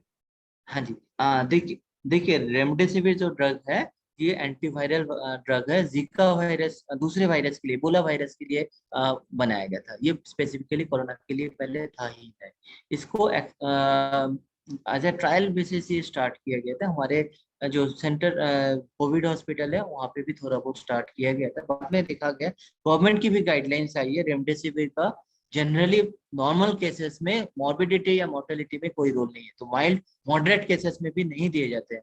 ये इनके स्पेसिफिक इंडिकेशंस होते हैं जो कि सिर्फ आईसीयू वाले पेशेंट जो severe and extremely severe cases में दिए जाते हैं, ये घर पे यूज करने के लिए बिल्कुल नहीं है। बहुत ही महत्वपूर्ण जानकारी डॉक्टर सुमित ने दी। जो लोग ओवर सेंसिटिव होकर इन ड्रग्स को अननेसेसरली प्रोक्योर कर रहे हैं, उससे एक नीडी आदमी को हम डिबार कर रहे हैं और उसके अपने भी नुकसान है। धन्यवाद डॉक्टर सुमित। तो इसी कड़ी में मेरा अगला जो निवेदन है वो प्रोफेसर हरदीप जोशी जी से है कि वो थोड़ा सा प्रकाश डालें कोरोना महामारी के दौरान मानसिक स्वास्थ्य पर। ये जो मेंटल हेल्थ है, ये मेरे ख्याल आज के समय में मेडिसिन जितनी ही इफेक्टिव है। मैं परिचय दे दूं, doctor Hardeep Lal Joshi ji he is presently working as associate professor in department of psychology. He has been a brilliant student throughout his career. He was awarded gold medal for getting first position not only in department of psychology but in the complete faculty of social sciences, which consists of 8 departments. So we are privileged to have Dr. Joshi with us. मेरा विनम्र निवेदन doctor Hardeep Joshi जी से कि जो दवाई जितना powerful एक tool है मेंटल हेल्थ, उस पर हमारे जो ऑडियंस है उनको थोड़ा सा जानकारी दीजिए। Doctor Hardeep Joshi please. जोशी जी पुनः स्वागत और अभिनंदन। धन्यवाद सर, धन्यवाद।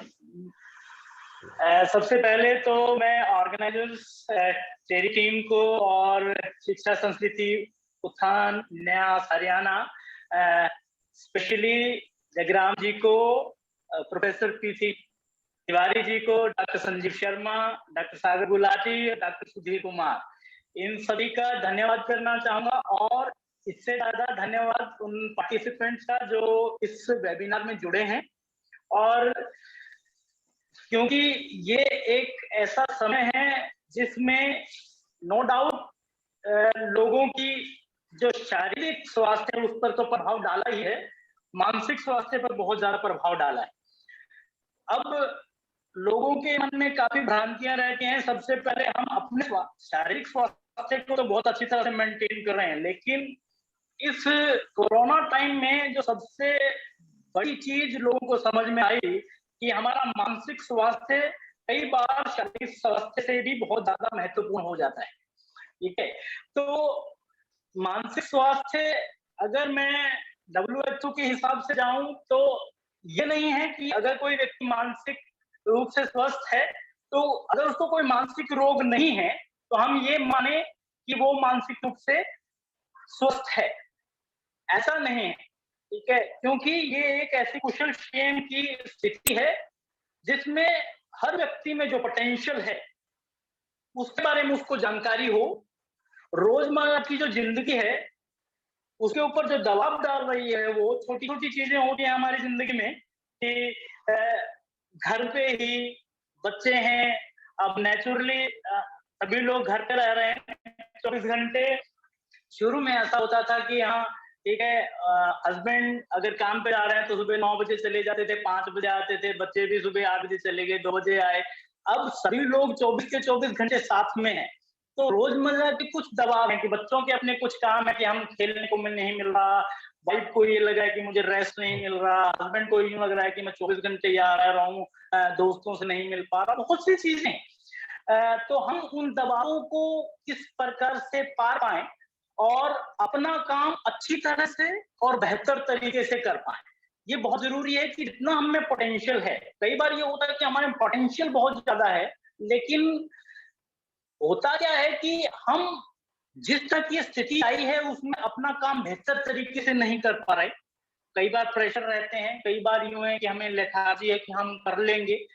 और जो सबसे महत्वपूर्ण चीज है मानसिक स्वास्थ्य में कि सिर्फ हम अपने बारे में मत सोचें, समाज में अपना योगदान भी दें, वो बहुत जरूरी है।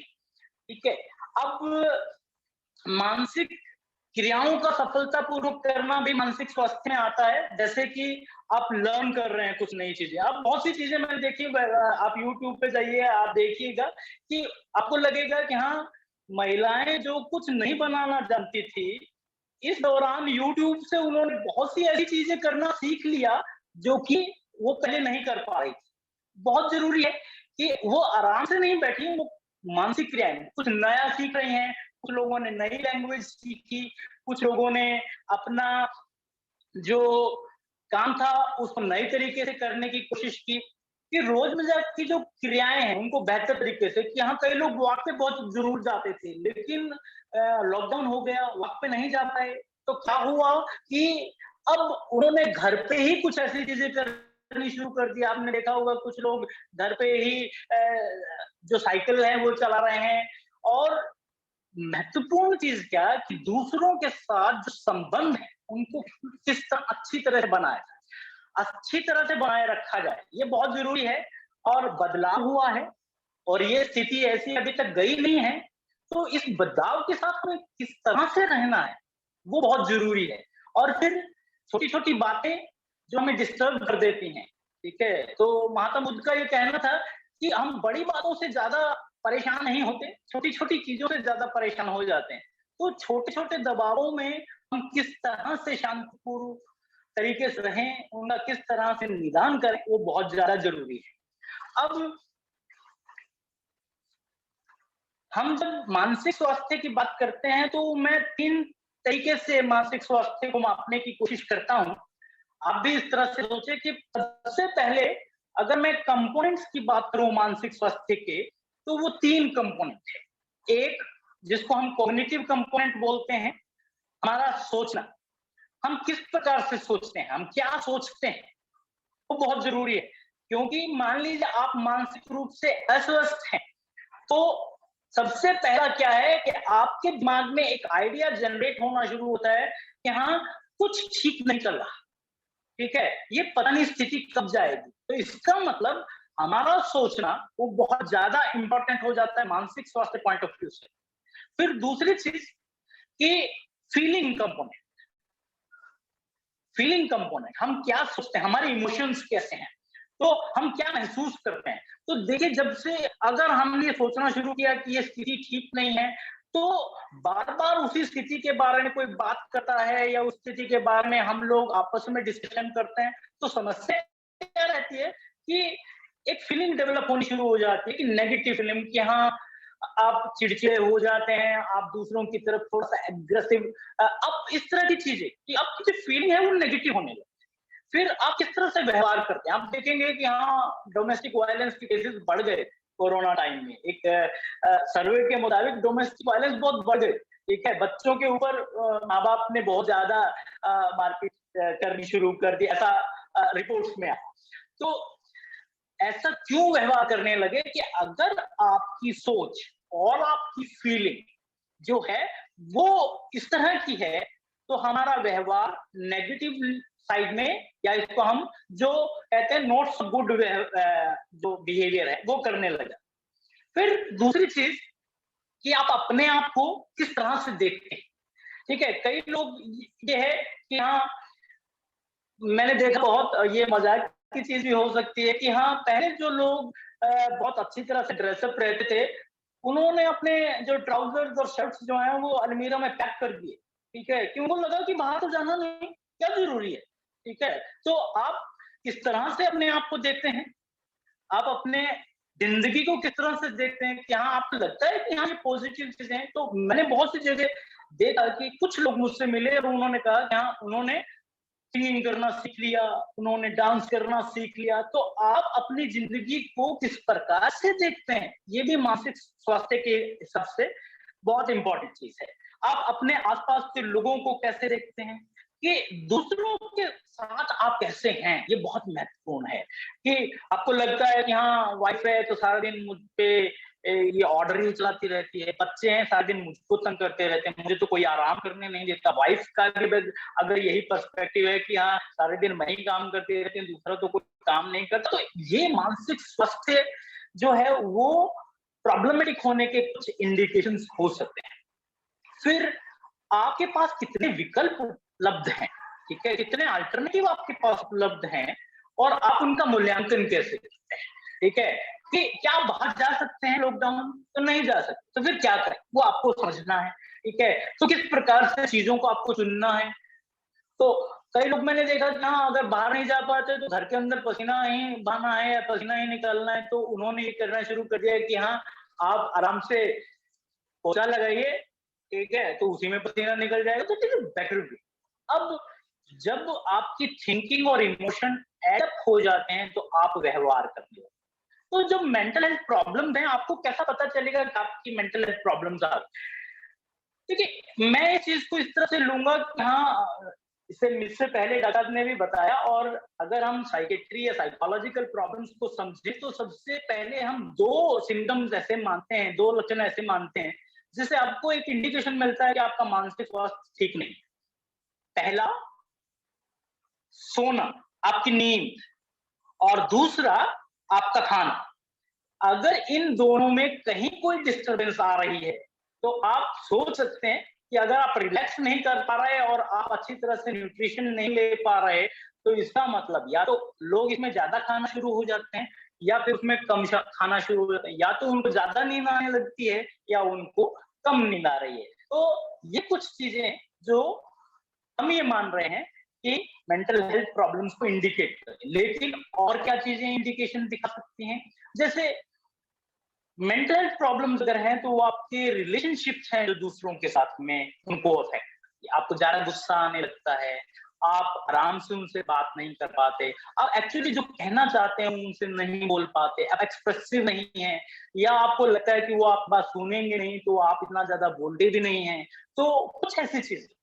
दूसरी चीज कि जब ये मेंटल हेल्थ प्रॉब्लम्स आती हैं तो वो आपको किस तरह से आप लर्न करते हैं उस पर भी प्रभाव डालती है। आप इस चीज को आप समझेंगे कि जब आप थोड़ा सा मानसिक रूप से एंगेज रहते हैं बहुत सी एक्टिविटीज में, तो आपकी अटेंटिवनेस नहीं रहती, एक जगह पर आपका फोकस नहीं रहता, आपकी कंसंट्रेशन इधर उधर जाने लगती। जैसे आप एक चीज है जो मैं बार बार बोलता हूँ, एब्सेंट माइंडेडनेस। एब्सेंट माइंडेडनेस कई बार ये होता है कि चश्मा सिर पे ही लगा रहता है लेकिन परेशान होकर हम चश्मा इधर उधर ढूंढते हैं।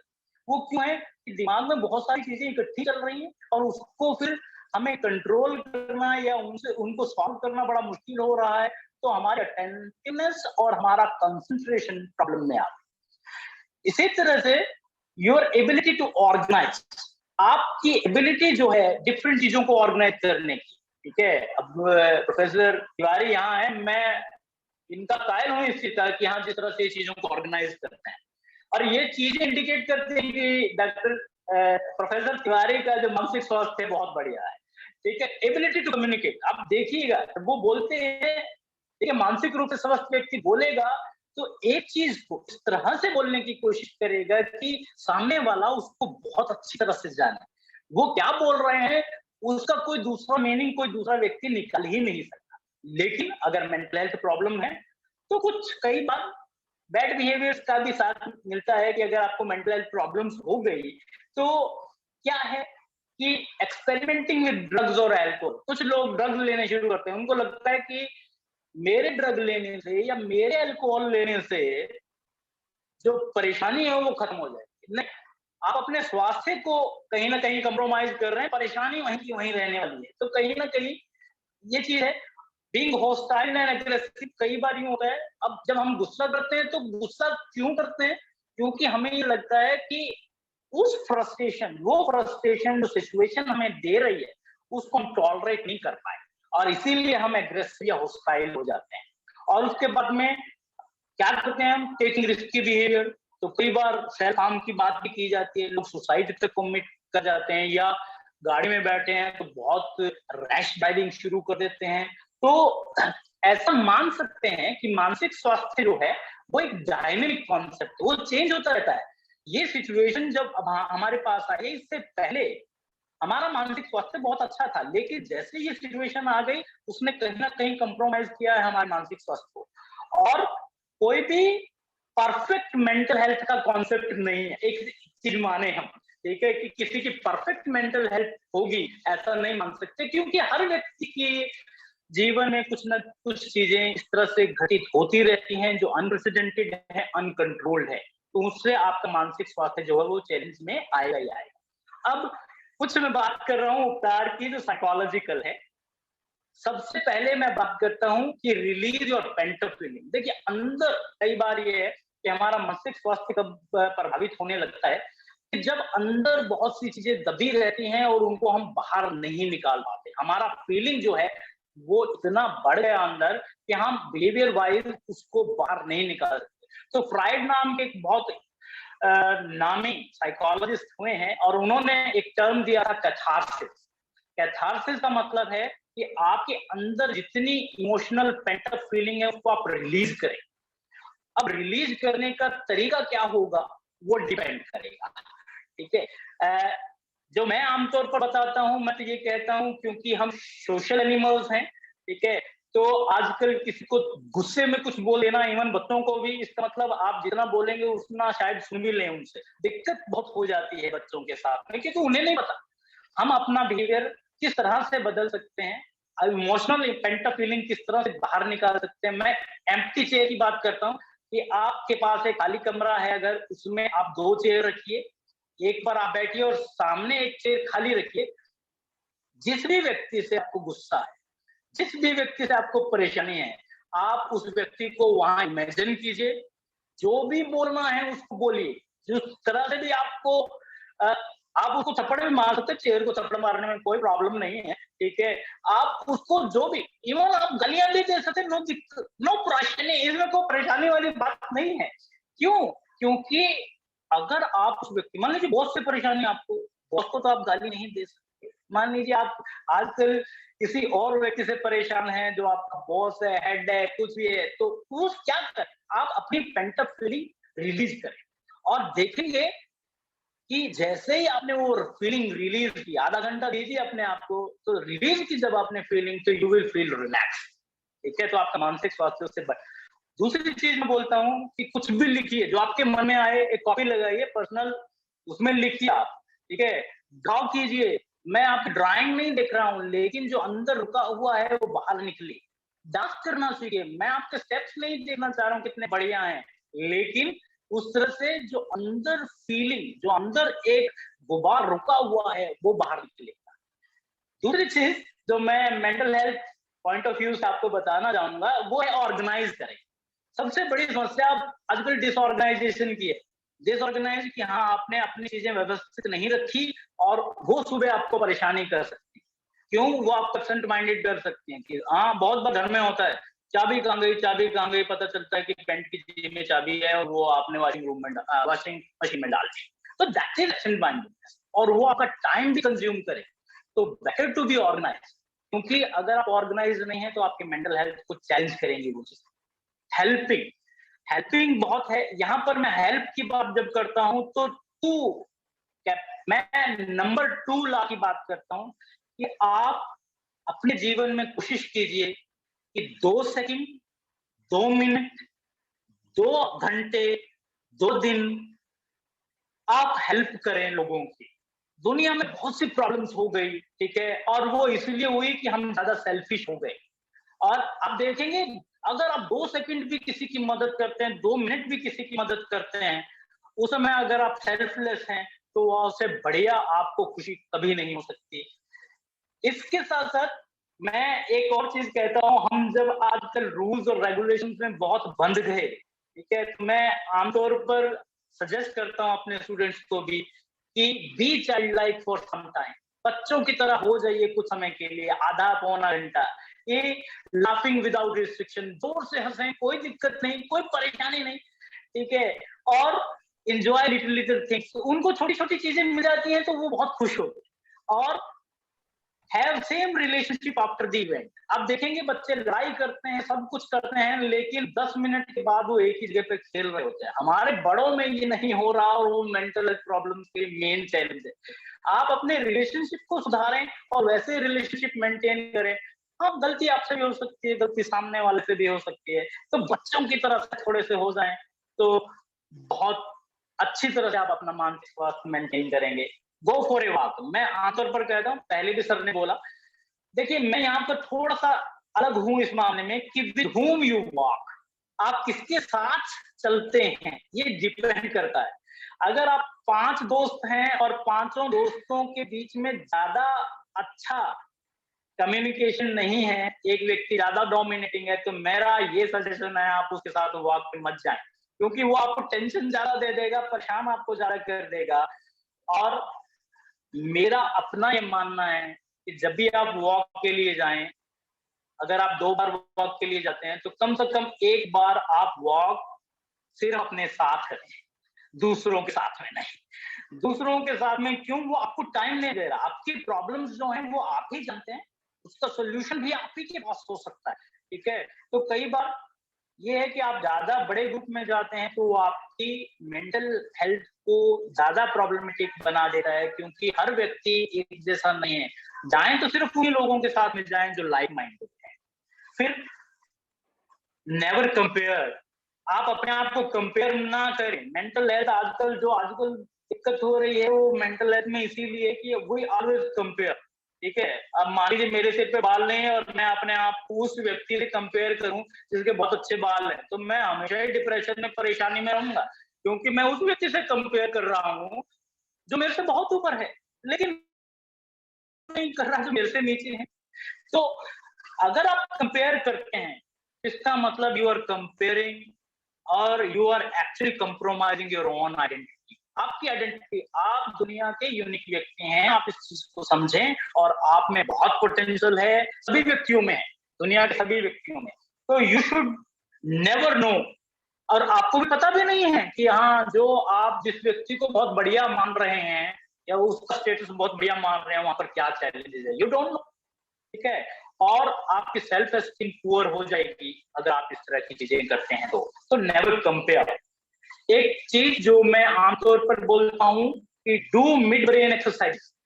मिड ब्रेन एक्सरसाइजेस का मतलब ये है कि प्रोफेसर तिवारी को आप बहुत अच्छी तरह से जानते होंगे कि हमारे दिमाग में 2 हेमिस्फीयर हैं, और हम क्या करते हैं, जो राइट हैंडेड है वो राइट हैंड का इस्तेमाल करते हैं और लेफ्ट हैंडेड है वो लेफ्ट हैंड का इस्तेमाल करते हैं। मेरा अपना ये मानना है, अगर हम अपने बॉडी के बोथ साइड यूज करते हैं तो हमारा ब्रेन जो है वो ज्यादा अच्छी तरह से काम करता है और हमारे मानसिक स्वास्थ्य को वो हेल्प करता है।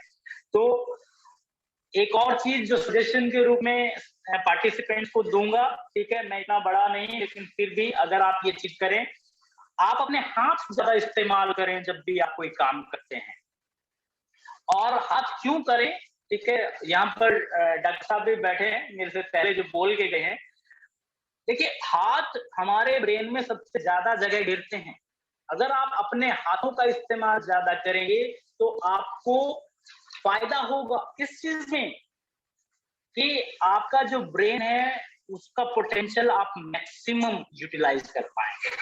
तो better to use your hands more. और अभी एक जापान की रिसर्च आई है, उन्होंने कहा कि जो लोग हाथ से अपने शेड्यूल्स बनाते हैं, जो हाथ से अपना काम करते हैं, और अभी जो मेरे से पहले डॉक्टर साहब थे उन्होंने अपने हाथों की स्लाइड बना के आपको दिखाई, तो बेटर है यही कि आप अपने हाथ से काम करें, बहुत बढ़िया तरीका रहेगा। फिर म्यूजिक का इस्तेमाल करें अपने आप को रिलैक्स रखने के लिए। आप कौन सा म्यूजिक, मैं इस तरह से थोड़ा डिफर करता हूँ एक मेंटल हेल्थ प्रोफेशनल होने के नाते, कि आप सॉन्ग्स कम सुने, इंस्ट्रूमेंटल म्यूजिक ज्यादा सुने, क्योंकि इमोशंस जो हैं वो सॉन्ग्स के साथ कई बार जुड़ जाते हैं और कई बार वो थोड़ा जो ऐसे गाने हैं जो आपके इमोशन से ज्यादा खेल सकते हैं, ठीक है, वो आपको मेंटली प्रॉब्लमेटिक भी बना सकते हैं अगर आप ज्यादा देर तक वो चीजें सुनते हैं। अपने अनकॉन्शियस या सबकॉन्शियस माइंड को आप ज्यादा इस्तेमाल करें, अपनी एक्सपेक्टेशंस को कम कर लें, ठीक है, क्योंकि प्रॉब्लम क्या हो रहा है, हम आज का दौर ऐसा है कि हम दूसरे के पर्सपेक्टिव को कभी नहीं देखते। हमें ये लगता है whatever I'm speaking, whatever I'm doing, it is the best. No doubt it is the best. But there are other people who can help you, who can also having different perspective. आप ये मान सकते हैं कि उनका perspective भी अच्छा हो सकता है। कई बार यूं होता है, स्टूडेंट्स को कुछ बोल देते हैं, स्टूडेंट्स को कुछ डांट भी लगा देते हैं, बाद में पता चलता है कि वो जो व्यवहार कर रहा था वो उसके कंट्रोल में नहीं था, ठीक है। तो इसका मतलब आप ये एक्सपेक्टेशन कर रहे थे कि मेरा स्टूडेंट इतना अच्छा बिहेव करे। एक और चीज, वैसे तो मेंटल हेल्थ प्रोफेशनल के नाते नहीं बोलने चाहिए, लेकिन रोना कई बार हम बेसिकली हमारी जो सोसाइटी है उसमें मेल का रोना ज्यादा अच्छा नहीं माना जाता। क्यों? आज तक मेल को एक डोमिनेंट फिगर के रूप में ही देखते हैं। फीमेल्स रो लेती हैं, लेकिन हम मेल पब्लिकली नहीं रो पाते और कई बार ये दिक्कत भी करता है। तो मेरा अपना ये मानना है कि अगर समय मिले और अगर आपका रोने का मन करे तो आपको रो लेना चाहिए, वो आपके मानसिक स्वास्थ्य के लिए बहुत अच्छा है। क्यों? क्योंकि रोना इमोशनल लोड को कम करता है, आप रिलैक्स करता है, और ये बहुत जरूरी है आजकल, ठीक है, कि किस लिए रो रहे हैं उसका पता भी चलता है आपको, ठीक है। और जैसे आजकल मोबाइल का जमाना है, वर्चुअल मीट चल रही है, अपना स्क्रीन टाइम कम कीजिए, ठीक है। आजकल मैंने देखा कि यहाँ कोरोना टाइम में लोगों ने 12-13 घंटे मोबाइल या लैपटॉप के सामने गुजारे हैं। वो बहुत परेशान करता है। थोड़ा टाइम दीजिए, थोड़े टाइम के लिए इन चीज को स्विच ऑफ कर लीजिए और बढ़िया तरीके से आप अपनी लाइफ को बिता पाएंगे। फिर एक और चीज, never hold grudges with others, ठीक है। कई समस्याएं बहुत हैं, सभी के साथ हैं। कई बार ये होता है कि हाँ मैं उसको देख लूंगा, ये काम मैं उसका होने नहीं दूंगा। You should not. देखिए ये चीज अगर आप उसको परेशान करने के लिए कर रहे हैं तो हम साइकोलॉजिस्ट भी मानते हैं कि अगर आप ग्रजेस होल्ड करते हैं किसी के लिए तो आप अपने आप को भी नुकसान पहुंचा रहे हैं। अपनी डिग्निटी मेंटेन रखें आप। अगर आप रिस्पेक्ट चाहते हैं तो दूसरों से, तो आप खुद भी उनको रिस्पेक्ट कीजिए। आप अगर उनके चेहरे पर स्माइल ला देंगे तो मुझे नहीं लगता कि इससे बढ़िया हम कोई टिप्स मेंटल हेल्थ के लिए किसी को दे पाएंगे। तो मेरी तरफ से इतना ही। अगर कोई क्वेश्चन है तो I am ready to answer. बहुत बहुत धन्यवाद सर, बहुत बहुत आभार डॉक्टर हरदीप जोशी जी का। एक एक शब्द सर का बड़ा रेलेवेंट था, बड़ा अप्रोप्रिएट था और बहुत कुछ बच्चों ने सीखा होगा, इवन टीचर्स ने, हमने बहुत सीखा। मेरे को सर जो एक बात बहुत अच्छी लगी, out of all the wonderful lines that you spoke, कि गाने की बजाय इंस्ट्रूमेंटल सुनो, मैं बड़ा कनेक्ट कर पाया उससे कि इमोशंस हमारे गानों से कई बार डिराइव हो जाते हैं। तो it is genuinely a very good advice जो मैं ले रहा हूँ इस इंटरेक्शन से। एक एडवाइस जो मुझे लेनी है, तो मैं ऑडियंस से कहूंगा जो प्रश्न है वो काइंडली डॉक्टर साहब से जल्दी से पूछिए प्लीज। यहाँ उपस्थित सभी शिक्षकगण एवं सहपाठियों को मेरा सादर प्रणाम। सर मैं गवर्नमेंट पॉलिटेक्निक अम्बाला सिटी का छात्र हूँ। मेरा नाम ऋषि राज है। सर फर्स्ट वेव के दौरान मैं कोविड पॉजिटिव हो गया था और उसी टाइम हमारा थर्ड सेम का एग्जाम भी चल रहा था ऑफलाइन मोड में। तो सर जब हम इस समय में ऐसी परिस्थिति में पॉजिटिव हो जाते हैं तो उस समय हमारे ऊपर एग्जाम में अच्छा करने का भी दबाव रहता है और साथ ही साथ बहुत सारी नकारात्मक सोच भी दिमाग में आते रहती है। तो सर इस तरह के परिस्थिति में कैसे अपनी शिक्षा को प्रभावित ना होने दें और कैसे अच्छा कर सकें, कृपया इस बारे में कुछ हमें गाइड करें। धन्यवाद। सबसे पहले जब मेंटली हेल्दी लोगों की कैरेक्टरिस्टिक्स की बात मैं करता हूँ कि उन्हें अपनी स्ट्रेंथ और वीकनेसेस पता होती हैं और वो सेल्फ रिलायंट होते हैं। देखिए, आप ये कह रहे हैं कि आपने एक एग्जाम देना था और उस दौरान एक ऐसी कंडीशन आ गई जो आपके कंट्रोल में नहीं है। उसमें आप 2 चीजों में आप रखें कि हाँ, जितनी मैंने तैयारी की है, मैंने अपना बेस्ट दिया है, ठीक है? ये इस कंडीशन में जितना मैं कर सकता था, मैंने किया। तो आप सेल्फ कॉन्फिडेंट रहें, आप अपने ऊपर फेथ रखें कि मैंने नकल मार के या यूँ कहे कि कॉपी करके चीजें नहीं दी। बहुत सी चीजें हो रही हैं, उन चीजों पे मैं ज़्यादा नहीं बोलूँगा। दूसरी चीज़ ये है कि आप देखिए, मार्क्स आजकल का जो इंडियन सिस्टम है और वो नेशनल एजुकेशन जो नई पॉलिसी आई है, एजुकेशन पॉलिसी, उसमें बदलाव भी है, ठीक है? कि आप शिक्षा को क्या मान रहे हैं? देखिए, हमें आज तक जो सिखाया गया वो यही है कि मार्क्स इम्पोर्टेंट है। देखिए, मार्क्स इम्पोर्टेंट हैं, लेकिन नॉलेज इम्पोर्टेंट। आप मान लीजिए 5 मार्क्स आपके कम आ गए, तो आप उस चीज का बुरा मत माने। कई बार होता है कि इंटेलिजेंट जो बच्चे होते हैं, वो at the time of exam stress में आ जाते हैं और दिक्कत आ जाती है, ठीक है? लेकिन एक चीज उनको समझनी चाहिए कि मार्क्स कम आ गए तो इसका मतलब ये नहीं कि कोई नॉलेज ले गए आपसे, ठीक है? तो you have to be positive, पहला, ठीक है? आप सेल्फ कॉन्फिडेंट रहें और आगे आगे आने वाली जो चीजें हैं वो मैं बताऊं कि हाँ, अगर फ्यूचर जॉब्स की मैं बात करता हूँ, तो कोई भी आपको मार्क्स के आधार पर ज्यादा नौकरियां नहीं मिलने वाली, ये मैं श्योर हूँ, ठीक है? आपको जो नौकरियां मिलेंगी वो सिर्फ और सिर्फ आपकी नॉलेज के आधार पर मिलने वाली है, ठीक है? और नॉलेज नेचुरली आपका ज्यादा है उनसे, तो आपको मैं बोल रहा हूँ, ये मेरा फ्यूचर सही हो सकता है, लेकिन मैं कह रहा हूँ आपको वो नौकरी आपको पहले मिलेगी, उनको बाद में। क्योंकि आजकल अब मैंने देख रहा हूँ, हम भी टीचर हैं, प्रोफेसर तिवारी, डॉक्टर संजीव शर्मा, सभी टीचर्स हैं, तो हम ये कह रहे हैं, अब सभी लोगों के देख रहे हैं, सभी के 90% है, तो फिर हम आगे चलकर लोगों में डिफरेंशिएशन कैसे करें? मार्क्स सेम हो गए, डिफरेंशिएशन करेंगे उनकी नॉलेज, उनकी अंडरस्टैंडिंग के हिसाब से। तो ऋषिराज, अपने ऊपर कॉन्फिडेंस रखो, ठीक है? अगर कोई अनप्रेसिडेंट है, अपने आप को ये बोलो कि हाँ, मैंने किया, I am best in that way, ठीक है? और आगे भी कभी ऐसी स्थिति आएगी तो जो चीज जरूरी है उस पर ज्यादा अच्छी तरह से कंसंट्रेट करो, बशर्ते उन चीजों को सोचने के जो चीजें ज्यादा इंपॉर्टेंट है। धन्यवाद बहुत सर। धन्यवाद doctor Joshi for a wonderful explanation. वैसे मैं इस बच्चे का नाम स्क्रीन पे देख पा रहा हूँ, उसका पूरा नाम है ऋषि राज नचिकेता। बच्चे तू एक बार नचिकेता की हिस्ट्री पढ़ ले। वो एक छोटा सा बच्चा 5 साल की उम्र में यमराज के दरबार में पहुंच गया था, तो तेरे अंदर नेगेटिविटी कभी आएगी। कार्यक्रम को अति उत्तम गुलाटी साहब, बहुत बहुत धन्यवाद Joshi ji. Thank you sir, धन्यवाद। कार्यक्रम को आगे बढ़ाते हैं। जो अगली वक्ता है हमारे बीच में डॉक्टर रजनी बाली जी, योग आचार्य हैं, department of physical education, Kurukshetra university Kurukshetra में।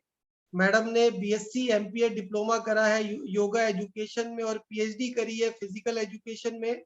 26 सालों से ज्यादा समय से मैडम अध्यापन के कार्य में कार्यरत हैं यूनिवर्सिटी लेवल पर। मैडम के ट्रेन किए हुए बच्चे ना सिर्फ हिंदुस्तान के अलग अलग राज्यों में, बल्कि USA, China, Vietnam, Germany, England में और बहुत सारे युवाओं को योग का प्रशिक्षण दे रहे हैं। हम तहे दिल से शुक्रगुजार है मैम कि आपने व्यस्त समय से निकाला समय और हमारे बच्चों को आप आधुनिक विश्व में प्राणायाम की प्रासंगिकता इस विषय पर जानकारी देंगी। तो मैं आपसे निवेदन करता हूं कि प्राणायाम जो प्राणों का आयाम है, उस पे आप विस्तार से जो दर्शकगण जुड़े हुए उनको जानकारी दें। डॉक्टर रजनी बाली, धन्यवाद। प्रणाम सर। प्रणाम। आई एम ऑडिबल, मेरी आवाज आ रही है आपको? हाँ जी, जी जी जी। मैम पुनः स्वागत एवं आभार। धन्यवाद सर, धन्यवाद। इस व्याख्यान में उपस्थित सभी को मैं सादर प्रणाम करती हूँ। आज का जो विषय है वो बहुत ही महत्वपूर्ण और अच्छा विषय है।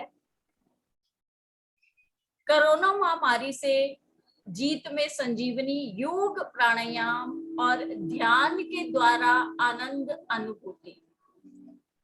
यदि हम आनंद का अनुभव करना चाहते हैं तो हमें स्वस्थ रहना होगा, और स्वस्थ रहने के लिए सबसे अधिक अगर कोई जरूरी है तो वो है हमें शारीरिक और मानसिक तौर पर अपने आप को पूर्ण एकाग्रता के साथ स्वस्थ रखना।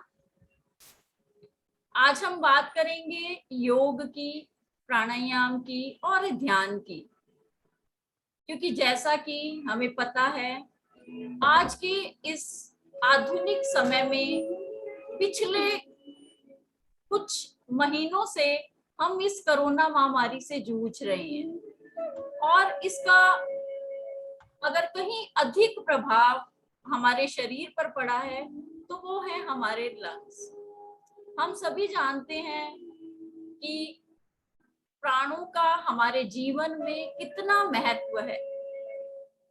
हर पशु पक्षी, मनुष्य, जीव जंतु सभी के लिए प्राण बेहद आवश्यक है। बिना प्राणों के जीवन ही संभव नहीं है। अगर योग की बात करें तो योग चित्त की वृत्तियों का नियंत्रण है। योग का अर्थ जोड़ना है।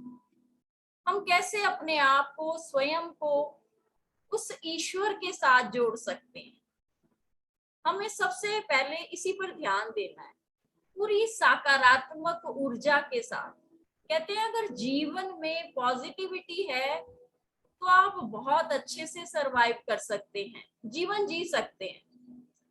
और अगर जीवन में पॉजिटिविटी ही नहीं है, नेगेटिव थॉट्स, नकारात्मक ऊर्जा आपके अंदर है, तो आप कभी भी सरवाइव नहीं कर सकते।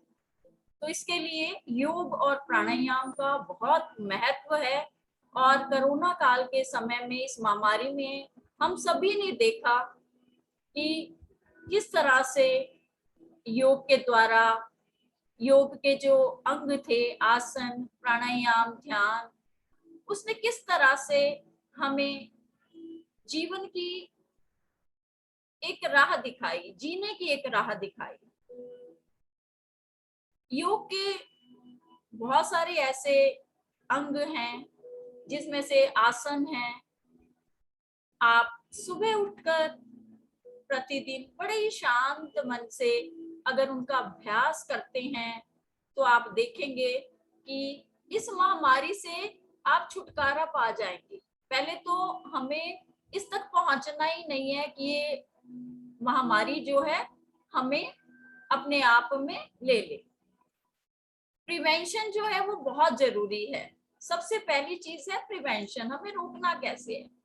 अगर हमारी दिनचर्या अच्छी होगी, हम हमारे ऋषि मुनियों की जो देन है, एक विरासत है हमें जो मिली हुई है योग, इसका अगर हम जीवन में पालन करते हैं, इसे अपनाते हैं, तो ऐसी बीमारियां हमारे पास भी कभी नहीं आएंगी। प्राणायाम की अगर हम बात करें तो सबसे ज्यादा प्रभाव जो है हमारे लंग्स के ऊपर पड़ा इस कोरोना महामारी के दौरान। जिन भी व्यक्तियों के इम्यून सिस्टम कमजोर थे, जिनकी रोग प्रतिरोधक क्षमता बहुत कमजोर थी, केवल वही लोग जो हैं इस बीमारी से प्रभावित हुए। जैसा कि डॉक्टर सुमित जी ने बताया, एक बहुत ही अच्छी उन्होंने लाइन कही कि माचिस की तीली वही इफेक्ट करती है जहां बारूद होता है। मैं उसी बात पर रखती हूँ कि ये बीमारियां हमें तभी प्रभावित करती हैं अगर हमारे शरीर के अंदर कहीं ना कहीं दोष होंगे, कहीं कीटाणु होंगे। अगर हम पूर्ण रूप से अपने आप को आंतरिक तौर पर स्वच्छ कर लेते हैं, आयुर्वेद में 3 दोष बताए गए हैं, वात, पित्त और कफ। अगर ये दोष हमारे अंदर पहले से ही है तो कहीं ना कहीं इन बीमारियों से हम पीड़ित होंगे, तो वो माचिस और बारूद का काम करेंगे, ये हमें इफेक्ट करेंगे। तो इसके लिए क्या करना है कि ये सारी जो भी चीजें हैं, वात, पित्त और कफ, ये हमारे शरीर में हो ही ना। तो अपने इम्यून सिस्टम को स्ट्रॉन्ग करने के लिए प्राणायाम एक बहुत ही महत्वपूर्ण विद्या है। अगर हम ट्रेडिशनली देखें तो हमारे जितने भी महर्षि हुए हैं, स्वामी स्वात्माराम जी, महर्षि पतंजलि हैं, ऋषि घेरंड हैं, उन्होंने बहुत ही अच्छी टेक्निक्स बताई है प्राणायाम की कि किस तरह से हम प्राणों का आयाम करेंगे। प्राणायाम जो है 2 शब्दों से मिलकर बना है, प्राण प्लस आयाम। प्राण वो जीवनदायिनी शक्ति है जो हमें ऑक्सीजन से मिलती है। ऑक्सीजन को हम वायु भी कहते हैं, और किस तरह से इसे हम इनटेक करते हैं। और आयाम का अर्थ होता है उसका नियंत्रण करना, कंट्रोल करना। आप किस तरह से अपने अंदर उस वायु को आप नियंत्रित करते हैं। अगर हम इस वायु को अंदर ही नियंत्रित कर लेते हैं तो आप देखेंगे कि हमारे जो ये लंग्स की कैपेसिटी है वो धीरे धीरे इंक्रीज होती जाती है। मैं एक छोटा सा आपको एग्जांपल देती हूँ कि आप देखेंगे एक बैलून है, और अगर उस बैलून के अंदर हम बार बार एयर भरते हैं तो वो एक्सपैंड होता है, वो फूल जाता है, और जब हम उसमें से हवा निकालते हैं तो वो रिलैक्स हो जाता है। इसी तरह से जो हमारे लंग्स हैं, जब हम प्राणायाम की टेक्निक्स को करते हैं तो हम अंदर अपने एयर को ले जाते हैं, ऑक्सीजन हमारे अंदर जाती है। तो इससे क्या होता है, हमारे लंग्स की जो कैपेसिटी है वो बढ़ जाती है। इसी तरह से लंग्स कॉन्ट्रैक्ट करते हैं और रिलैक्स करते हैं। तो बार बार जब कॉन्ट्रैक्शन और रिलैक्सेशन होती है हमारे लंग्स की, तो आप देखेंगे कि इसकी कितनी ज्यादा कैपेसिटी हमारे अंदर इंक्रीज हो गई है। अगर मैं योग की भाषा में बात करूं तो हम प्रतिदिन जो है 21,600 टाइम जो है श्वास लेते और छोड़ते हैं। इसकी जो गति है वो बहुत फास्ट है, बहुत तेज गति है, और इतनी तेज गति से जब हम श्वास को ले रहे हैं तो हम देखेंगे कि हमारी आयु जो है वो बहुत जल्दी जल्दी कम होती जा रही है। तो इसको हम कैसे अपनी आयु को बढ़ाएं, कैसे हम दीर्घायु हों, तो इसके लिए प्राणायाम का जो है वर्णन किया गया है हमारे योग ग्रंथों में। नाड़ी शोधन प्राणायाम सबसे पहला प्राणायाम है जो हमें बाकी के प्राणायाम को करने से पहले करना चाहिए। इसे नाड़ी शोधन प्राणायाम क्यों कहा जाता है? क्योंकि इस नाड़ी शोधन प्राणायाम से हमारे शरीर की 72,000 नाड़ियों का शोधन होता है। अब शोधन कैसे होगा? हमारी जो ये नाड़ियां हैं ये कहीं ना कहीं मल से, कफ से पूरित हैं, भरी हुई हैं। जब हम प्राणायाम करते हैं तो ये प्राणायाम के द्वारा जो है ये कफ हमारे शरीर से बाहर निकलना शुरू हो जाता है। लेकिन इसके लिए हमें निरंतर अभ्यास की आवश्यकता है। ऐसा नहीं कि हम प्रतिदिन केवल बैठकर व्याख्यान सुनेंगे और उन पर अगर हम उसको इम्प्लीमेंट नहीं करेंगे, क्योंकि योग में अगर हमें अपने आप को स्वस्थ रखना है तो सबसे पहले जो है हमें अपने अभ्यास को निरंतर करना होगा, तभी हम इसका फायदा उठा सकते हैं। अदरवाइज केवल हम प्राणायामों की, आसन की या ध्यान की बात करके सरवाइव नहीं कर सकते। उसके लिए आप प्रतिदिन प्राणायाम का अभ्यास करें। जैसा मैंने बताया कि नाड़ी शोधन प्राणायाम हमारे नाड़ियों की शुद्धि करता है। जब सबसे पहले हम इस प्राणायाम को करते हैं तो आप देखेंगे एक ऊर्जा का एहसास हमारे शरीर में होता है, ऊर्जा प्रवाहित होती है हमारे शरीर में। जैसे मैंने बताया कि 72,000 नाड़ियां बताई गई हैं। अलग अलग ग्रंथों में अलग अलग इसका विवेचन किया गया है। तो लेकिन जो 3 मुख्य नाड़ियां हैं, इड़ा, पिंगला और सुषुम्ना। इड़ा हमारी लेफ्ट नॉस्ट्रिल है, पिंगला हमारी राइट नॉस्ट्रिल है, और सुषुम्ना हमारी बैकबोन में। आपने देखा होगा कि जिस तरह से हमारे घरों में जब लाइट आती है तो उसके लिए 3 तारों का प्रयोग किया जाता है, 3 तारें यूज होती हैं, आप सभी जानते हैं। उसी तरह से हमारे शरीर में भी इड़ा, पिंगला और सुषुम्ना रूपी ये 3 ऐसी तारें हैं जिनके द्वारा ये प्राण वायु हमारे शरीर के अंदर संचारित होती है। ऊर्जा का संचार इन्हीं नाड़ियों के द्वारा होता है। आप इड़ा की बात करें तो इसकी प्रकृति ठंडी है, ये चंद्र नाड़ी भी इसको कहते हैं, जो हमारी बाईं नासिका है। अगर पिंगला नाड़ी की बात करें तो ये हमारी दाईं नासिका है, जिसकी प्रकृति गर्म है। और सुषुम्ना की बात करें तो ये हमारे बैकबोन में होती है, रीढ़ की हड्डी में स्थित है। तो प्राणायाम के द्वारा हम इस प्राण वायु को इस ईड़ा और पिंगला से ले जाकर सुषुम्ना में प्रवेश करवाते हैं, जिसके कारण जो है हमारे जो लंग्स की कैपेसिटी है वो इंक्रीज होती चली जाती है। सबसे पहले हमें श्वास लेना आना चाहिए कि हम सांस किस प्रकार लेते हैं। श्वास हमेशा नासिका से ही लेना चाहिए, कभी भी मुख से श्वास ना लें।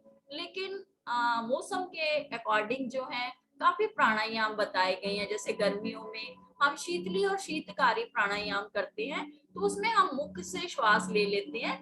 लेकिन अगर हम गर्मियों में प्राणायाम जैसे कर रहे हैं, तो कुछ प्राणायाम ऐसे हैं जो हमारे इम्यून सिस्टम को बहुत स्ट्रॉन्ग करते हैं, हमारे काम, क्रोध, तनाव, इन सबको जो है कम करते हैं। बहुत सारे ऐसे प्राणायाम। अभी जैसे नाड़ी शोधन की बात की, तो नाड़ी शोधन प्राणायाम हमारे काम, क्रोध, तनाव को कम करता है, हमें रिलैक्स करने का काम करता है। वहीं अगर हम भस्त्रिका प्राणायाम की बात करें, तो भस्त्रिका प्राणायाम अगर किसी भी व्यक्ति का ब्लड प्रेशर बहुत लो है, ऊर्जा नहीं है शरीर के अंदर, तो वो भस्त्रिका प्राणायाम कर सकता है। तो भस्त्रिका प्राणायाम कैसे करते हैं? कपालभाति प्लस सूर्य भेदन इज कॉल्ड भस्त्रिका प्राणायाम। तो इन प्राणायाम को करके आप ऊर्जा का संचार अपने शरीर में कर सकते हैं। अब जैसे कोरोना के समय में हमारा इम्यून सिस्टम, हमारी रोग प्रतिरोधक क्षमता बहुत कम थी, तो आप भस्त्रिका प्राणायाम, भ्रामरी प्राणायाम, इन प्राणायामों का अगर अभ्यास करते हैं तो आप देखेंगे कि आपकी रोग प्रतिरोधक क्षमता कितनी ज्यादा बढ़ती चली जाती है। प्राणों की अगर बात करें तो वैसे तो प्राण एक ही प्रकार के हैं, लेकिन हमारे, जिस तरह मैंने अभी बिजली की बात की कि 3 तारों की जरूरत होती है, उसी प्रकार अगर हम वैज्ञानिक दृष्टि से देखें तो हमारे शरीर के जितने भी सिस्टम है, चाहे वो रेस्पिरेटरी सिस्टम है, नर्वस सिस्टम है, एक्सक्रीटरी सिस्टम है, तो इन सबको चलाने के लिए, इन सबको कार्यों को करने के लिए अलग अलग प्राणों का उसमें उल्लेख किया गया है। तो 10 प्रकार के प्राणों का उल्लेख मिलता है। 5 प्राण है और 5 उप प्राण है, अगर योग की भाषा में हम बात करें। अब 5 प्राण कौन से हैं? प्राण, अपान, समान, व्यान और उदान, ये 5 प्राण हैं। और 5 उप प्राण हैं, नाग, देवदत्त, धंजय, कृंकल और कूर्म। तो अब ये जो 5 मैंने प्राण बताए हैं, ये हमारे शरीर के कार्यों को कार्यान्वित करते हैं। आप खाना खाते हैं तो किस प्रकार से ये प्राण वायु ही आपके खाने को डाइजेस्ट करने का काम करती है। अपान वायु आपके इस खाने को शरीर से मल के रूप में निष्कासित करती है। तो अगर हमारे प्राण जो है प्रॉपर कार्य कर रहे हैं शरीर के अंदर, तो आप कभी भी अस्वस्थ नहीं होंगे, आप हमेशा ठीक रहेंगे।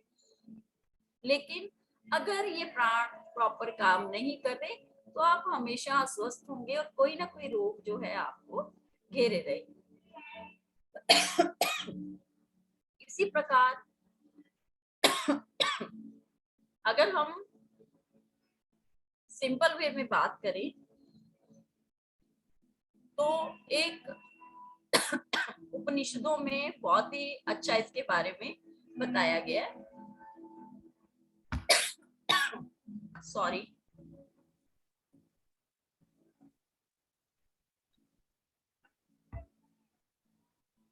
मैम थोड़ा पानी ले लीजिए। जी जी सर। उपनिषदों में बहुत ही अच्छा इसके बारे में बताया गया है कि प्राण और मन का आपस में बहुत ही घनिष्ठ संबंध है। क्योंकि मन क्या है, ये हमें बाहर की वृत्तियों की तरफ ले जाता है। मन हमेशा हमें बाहर की तरफ भटकाता है, लेकिन योग क्या करता है, ये हमें अंतर्मुखी करने का काम करता है। योग के द्वारा हम सेल्फ रियलाइजेशन, स्वयं को जानने का प्रयास करते हैं योग के द्वारा। उपनिषदों में बहुत ही अच्छा बताया गया है कि एक बार देव और दानव, इन दोनों में बहुत ही बड़ा युद्ध हुआ और उस युद्ध में जो देव थे वो परास्त हो गए। देवों ने परास्त होकर सबसे पहले जो छिपने का कार्य किया वो चक्षु इंद्रिय के अंदर वो छिपने के लिए आए। तो वहां पर दानवों ने उनको भेद दिया, वहां हमला कर दिया उन्होंने। इसी प्रकार देव कर्ण इंद्रिय, नासिका और हमारे मुख्य इंद्रिय जीवा, इसमें आकर उन्होंने वास किया देवों ने, और दानव वहां भी पहुंचकर जो है उन्होंने उनका भेदन किया। लेकिन जब देव प्राण में उन्होंने वास किया तो दानव उस प्राण को भेद नहीं पाए और वो टूटकर चकनाचूर हो गए। जैसे कहते हैं कि एक मिट्टी का थैला जो होता है जब वो किसी हार्ड सरफेस पर गिरता है तो वो टूट जाता है, इसी तरह से जो ये दानव थे जब इन्होंने प्राण को भेदने का काम किया तो उसको भेद नहीं पाए और वहीं पर वो टूटकर बिखर गए। तो ऐसा हम देखते हैं कि प्राण का हमारे जीवन में कितना महत्व है, प्राण कितने स्ट्रॉन्ग है कि जब तक ये बुरे विचार रूपी दानव हमारे शरीर के किसी भी इंद्रिय पर आक्रमण करते हैं तो वो हर, कहते हैं ना कि आंखें जो है वो अच्छा और बुरा हर चीज को देखती है, कान अच्छे और बुरे का एहसास करते हैं, उससे सुनते हैं, जीवा भी अच्छे और बुरे का एहसास करती है। तो इसी प्रकार से लेकिन जो हमारे प्राण हैं, कहते हैं कि अगर कोई नकारात्मक ऊर्जा आती है तो हम बहुत जल्दी उसको ग्रहण नहीं कर पाते। हमें पूरी पॉजिटिव सोच के साथ, सकारात्मक ऊर्जा के साथ इन प्राणायामों का अभ्यास करना चाहिए ताकि ये जो दानव रूपी विचार हैं ये हमारे मन पर कभी भी हावी ना होने दें। अभी जोशी सर ने भी मानसिक स्वास्थ्य की बात की कि जब हम बीमार होते हैं तो अनिद्रा, हाई ब्लड प्रेशर जैसे रोग हमारे ऊपर हावी हो जाते हैं। और इस कोरोना के समय में तो देखो कि जो भी व्यक्ति इस बीमारी से पीड़ित हुए उनको इस बीमारी के बाद मधुमेह और ब्लड प्रेशर, ऐसे बहुत सारी बीमारियों ने उनको अपनी तरफ आकर्षित किया। लेकिन हम नियमित योग के अभ्यास के द्वारा या प्राणायाम के अभ्यास के द्वारा इन बीमारियों से छुटकारा पा सकते हैं। आप नाड़ी शोधन प्राणायाम कर सकते हैं, आप भ्रामरी प्राणायाम कर सकते हैं। भ्रामरी प्राणायाम एक ऐसा प्राणायाम है जो आपके काम, क्रोध, तनाव इन सबको ही जो है दूर करता है। इसकी टेक्निक शायद आपको आती ही होगी क्योंकि आज के समय में मुझे नहीं लगता कि कोई भी ऐसा व्यक्ति होगा जो इन योग के अभ्यासों से परिचित नहीं होगा। आज हम सभी जो है केवल भारत में नहीं पूरे विश्व में हम केवल योग के अभ्यास की तरफ ही जो है अपने आप को प्रेरित कर रहे हैं। हम योग का अभ्यास कर रहे हैं, प्राणायाम का अभ्यास कर रहे हैं। तो कहीं ना कहीं ये प्राण जो है हमें अपने आप को नियंत्रित करने का साधन बनाते हैं कि किस तरह से हम अपने आप को, अपनी प्राणायामिक ऊर्जा को नियंत्रित कर सकते हैं। अभी मैंने आपको प्राणायाम के बारे में बताया। कहते हैं कि जब हम अपने आप को इन प्राणायामों के द्वारा, कहते हैं कि हमारा मन जो है ये बड़ा चंचल है क्योंकि हमारा मन हमेशा बाहर की, कहते हैं हमारी इंद्रियां जो है ये बाहरी विषयों की तरफ भटकती रहती हैं। अभी हमने देखा कि इस महामारी में हमें ये भी पता चला कि हमें बहुत ज्यादा चीजों की आवश्यकता नहीं है। हमें बहुत कुछ अपने आप में इकट्ठा करके नहीं रखना। केवल अगर हमें जरूरत है तो एक अच्छे स्वास्थ्य की जरूरत है, हमें पैदल चलने की जरूरत है, हमें योग के अभ्यास की जरूरत है, हमें प्राणायाम की जरूरत है। और आहार जो है अगर हम अपने शरीर की क्षमता के अनुसार लेते हैं कि अलग अलग, जैसे वात पित्त कफ की भी मैंने बात की, तो अगर हमारे शरीर की जो क्षमता है, कैपेबिलिटी है, कोई रोग हमें नहीं है, तो हमें बहुत ही सात्विक आहार लेना चाहिए। आहार को भी सात्विक, राजसिक और तामसिक इसमें डिवाइड किया गया है। तो अगर हमारा आहार जो है वो सत्व गुण से भरपूर होगा तो आप देखिए वैसे ही विचार हमारे मन में आएंगे। वैसी वृत्तियां हमारे मन में आएंगी। और अगर तामसिक गुणों से भरपूर हम आहार लेते हैं तो हमारी वृत्तियां, हमारे विचारधाराएं वैसी होती चली जाती हैं। तो हमें केवल बार बार इनके बारे में बात नहीं करनी, इनके बारे में सोचना नहीं है, इनके लिए अभ्यास की जरूरत है। कहते हैं कि करत करत अभ्यास के जड़मति होत सुजान। जितना हम अभ्यास करते जाएंगे, वो कोई भी फील्ड हो, चाहे वो मेडिकल फील्ड हो, चाहे वो योग का हो, एजुकेशन का हो, तो हमें अपने स्ट्रेस को कम करना है, मन को शांत करना है बिल्कुल भी। क्योंकि जीवन में अगर हम अभ्यास करते जाएंगे तो हम अपने लक्ष्य को जरूर हासिल करेंगे। और ये केवल हमारे बहुत ऋषियों ने हमें बताया कि जो हमारा इस जीवन का लक्ष्य है वो ये सारी चीजों को एकत्रित नहीं करना। हमारे जीवन का लक्ष्य जो है वो केवल्य की प्राप्ति है। और शायद ये शरीर जो हमें मिला है वो 84 लाख योनियों के बाद मिला है, और ये आखिरी सीढ़ी है। केवल मोक्ष की प्राप्ति, केवल्य की प्राप्ति इस मनुष्य के शरीर में हो सकती है और किसी भी योनि में नहीं हो सकती। तो इस मनुष्य के शरीर में रहकर हमें बहुत अच्छे कर्म करने चाहिए। जितने अच्छे कर्म होंगे हमारे, उतना ही व्यक्तित्व हमारा अच्छा होता है। कहते हैं कि हमारी वाणी में सरस्वती होती है। हम कभी भी किसी को बुरा नहीं बोले, हमारे मन में अच्छे विचार हों। मैं ये विद्यार्थियों के लिए जो इस व्याख्यान को सुन रहे हैं उनके लिए भी कहूंगी कि कभी भी आप इस महामारी के समय में भी विचलित नहीं हो, क्योंकि जो आपको मिलना है वो आपको मिलकर रहेगा। और वो आपके कर्मों के अनुसार जैसा आप कर्म करेंगे, जैसी आप मेहनत करेंगे, वो आपको मिलते ही चले जाएंगे। लेकिन उसके साथ आप सुबह उठकर अपना एक नियम बनाएं, योग का अभ्यास करें, प्राणायाम का अभ्यास करें, अपने प्राणों को नियंत्रित करें। कहते हैं हमारे ये चंचल मन जो है प्राणायाम के द्वारा ही नियंत्रित हो सकेगा।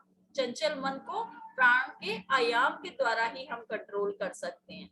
क्योंकि अगर हमारी श्वास इतनी तेजी से चलती चली जाएगी तो हमारी आयु बहुत कम हो जाएगी। जब इसको हम नियंत्रित कर लेंगे कि जब हमारा मन करे हम श्वास लें और जब हमारा मन करे हम इस श्वास को छोड़ दें, तो हम दीर्घायु होंगे, हम किसी भी बीमारी से ग्रसित नहीं हो सकते। इसके साथ साथ अगर आपको जरूरत है तो आप मेडिकल सजेशंस भी ले सकते हैं। अगर आपको योग में, कई लोग बीमार हैं और वो योग नहीं कर पाते हैं, तो उनको अपने डॉक्टर से सजेशन लेकर ही योग का अभ्यास करना चाहिए। ऐसा नहीं कि आपको हार्ट की प्रॉब्लम है, बीपी बहुत बढ़ा हुआ है और आप सोचे कि किसी ने आपको कहा था कि आप योग का अभ्यास कर लें, ऐसा नहीं है। आप अपने डॉक्टर से परामर्श लेकर ही इसका अभ्यास करेंगे। आज मैंने आपको बहुत ज्यादा तो मैं नहीं बता पाई, जितना समय था। अंत में मैं यही कहूंगी, सर्वे भवन्तु सुखिना, सर्वे सन्तु निरामया, सर्वे भद्राणि पश्यन्तु मां कश्चित् दुःखभाग् भवेत्। सभी सुखी हो, सभी निरोगी हो और इस संसार में किसी को भी कष्ट ना हो। इसी के साथ मैं अपनी वाणी को विराम देती हूँ। नमस्कार।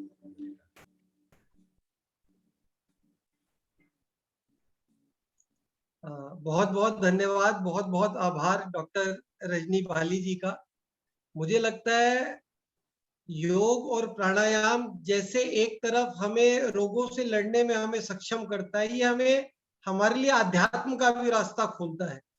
मैडम ने बहुत अच्छे से आहार को इससे रिलेट करा, बॉडी की रेजिस्टिवनेस को उससे रिलेट करा। बहुत बहुत आभार मैम, इतना अच्छा उद्बोधन हम सबको देने के लिए। मेरे ख्याल एक बच्चे का प्रश्न है, मेरा निवेदन की संक्षेप में सृष्टि राज आपने रेज हैंड कर रखा है, जल्दी से बेटा आप अपना प्रश्न। मैं पुनः आभार आपका, बहुत बहुत धन्यवाद। Thank you sir, thank you sir. आपके साथ गर्भित विचारों के लिए बहुत बहुत धन्यवाद। धन्यवाद सृष्टि, जल्दी से बेटा। परम आदरणीय व समाज के लोकप्रिय सभी डॉक्टर्स, प्रोफेसर्स एवं अन्य कार्यक्रम को विशिष्टता प्रदान कर रहे विशिष्ट अतिथि, आप सभी को मेरा नमस्कार। आज मेरा सवाल यह है मैम से कि कोरोना के उपचार में योग कितना महत्वपूर्ण है और कोरोना पेशेंट्स को कौन कौन से योग करने चाहिए? Thank you ma'am. मैम मेरा निवेदन सिर्फ इतना है कि थोड़ा संक्षेप में आप उत्तर जी, दें जी, ताकि जी। जी जी कोरोना के समय में योग तो बहुत महत्वपूर्ण है और इसकी महत्ता को पूरे विश्व ने ही स्वीकार किया है, आप ये सभी जानते हैं। तो योग में कुछ आसन हैं, जैसे पश्चिमोत्तान आसन है, पादहस्तासन है, उष्ट्रासन है, ये हमारे इम्यून सिस्टम को स्ट्रॉन्ग करते हैं। ये आसन हमें करने चाहिए। और प्राणायाम की बात करूं तो मैंने अभी आपको बताया कि सूर्य भेदन प्राणायाम है, भ्रामरी प्राणायाम है, भस्त्रिका प्राणायाम है, नाड़ी शोधन प्राणायाम है। ये प्राणायाम ऐसे हैं जो हमारी रोग प्रतिरोधक क्षमता को बढ़ाते हैं। अगर आप इनका नियमित, इसके लिए केवल एक चीज बहुत जरूरी है कि आप इसका नियमित अभ्यास करें। ऐसा नहीं कि आपने एक दिन किया और अगले दिन आप उसको छोड़ देते हैं, तो इसका प्रभाव आपके शरीर पर बिल्कुल भी नहीं होगा। आप इसको प्रतिदिन अभ्यास करेंगे तो कोरोना के समय में भी ये बहुत ही इफेक्टिव है। और ऐसा मेरा खुद का अनुभव है, क्योंकि इस समय में जब हम इतने मानसिक ऐसे उससे गुजर रहे थे, तो ये सारे ही योग के अभ्यास, प्राणायाम के अभ्यास, यही हमें आगे ले जा रहे थे, हमारे मन को शांत कर रहे थे। तो ये बहुत ही महत्वपूर्ण है योगिक अभ्यास, और आप सभी को जरूरत है, क्योंकि ये इस समय ऐसा टाइम नहीं था। अदरवाइज मैं आपको सभी को आसन और प्राणायाम खुद करके भी दिखाती कि किस तरह से, कोई ऐसी वर्कशॉप होगी तो मैं जरूर उसमें आपको बताऊंगी कि कैसे किया जाता है इसको। ठीक है, थैंक यू। भविष्य में हम करेंगे मैम, भविष्य में करेंगे। धन्यवाद। बहुत बहुत धन्यवाद मैम, बहुत बहुत धन्यवाद। अगले वक्ता प्रोफेसर लवलीना जी का मैं हार्दिक स्वागत करता हूं, अभिनंदन करता हूं। और प्रोफेसर लवलीना का मार्गदर्शन टेरी के बच्चों को, टेरी के अध्यापकों को रिसेंट पास्ट में मिल चुका है। और मैडम की जो बैकग्राउंड मैडम ने सेट करी है, उससे भी बड़ी सौम्यता, बड़ी शालीनता, वो जो वाइब्रेशंस मैम से आती है वो बैकग्राउंड से भी हमारे तक आ रही है। तो professor Lovlina is BTech from NIT Kurukshetra, MTech, having more than 16 years of experience in industry, software development and academic area. Presently, she is working in Department of Technical Education, Government of Haryana. She is associated with Heartfulness Institute for past 6 years. और मेरे ख्याल heartful institute के लिए जो madam का contribution है वो किसी से भी छुपा हुआ नहीं है। She is also the Haryana state coordinator, Heartful Campus, State Coordinator, Yoga and Sports, member HYSA, which stands for Haryana Yoga and Sports